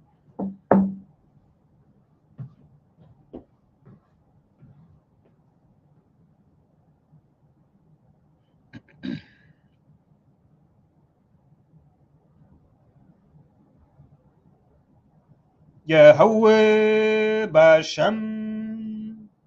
You can say it. Yahweh Shai, Babako Shai, Shemai, Lanawe, Aithai, Yam Yen, Aithai, Shalak, Mike Allah, Walla Allahayim, Tazwadakim, La Shema Ayah, Barak, Rabha, Magan, wa khaziyat.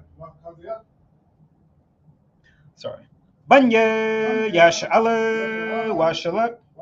Lanawa Rabium Kakama Rabium Da'ath Rabium Bayanat Rabium Sabalanwat Rabium Amawan Rabium Aqua Rabium Mahabium Rabium Haganad Rakanaya Wasalak Kau Katayamnawa La Akim Wa Akiwa Wayash Allah Thamyad Waiwalam Basham Yahweh Thawada Aman. English translation, Yahweh, name of Yahweh Shai. Please listen to us now. Right now, send Michael and the righteous powers to watch over, bless, heal, protect, and make strong the children of Israel. Send to us much wisdom, much knowledge, much understanding, much patience, much faith, much brotherhood, much love, much spiritual protection, and forgive all our sins. For the brothers, sisters in Israel, always and forever, in the name of Yahweh Shai, thank you, so be it. Four Corners Prayer. Yahweh Basham, Yahweh Shai, Barak Nawe, Wayash Aleb, Wabab Yasaparim, Shema Yashavale, Yahweh, Allah Nawe, Yahweh Akhe. English translation, Yahweh, in the name of Yahweh Shai, bless us in Israel in the house of books, or the schools. And then we said, Hear, O Israel, the Lord our God is one Lord. With that, we'll say Shar Shabbat once again, or Happy Sabbath, or Malachat Tawab, or good afternoon. Shalom, Yasharella. Shalom. Shalom. You ain't going out, right? Hit me up after we get done.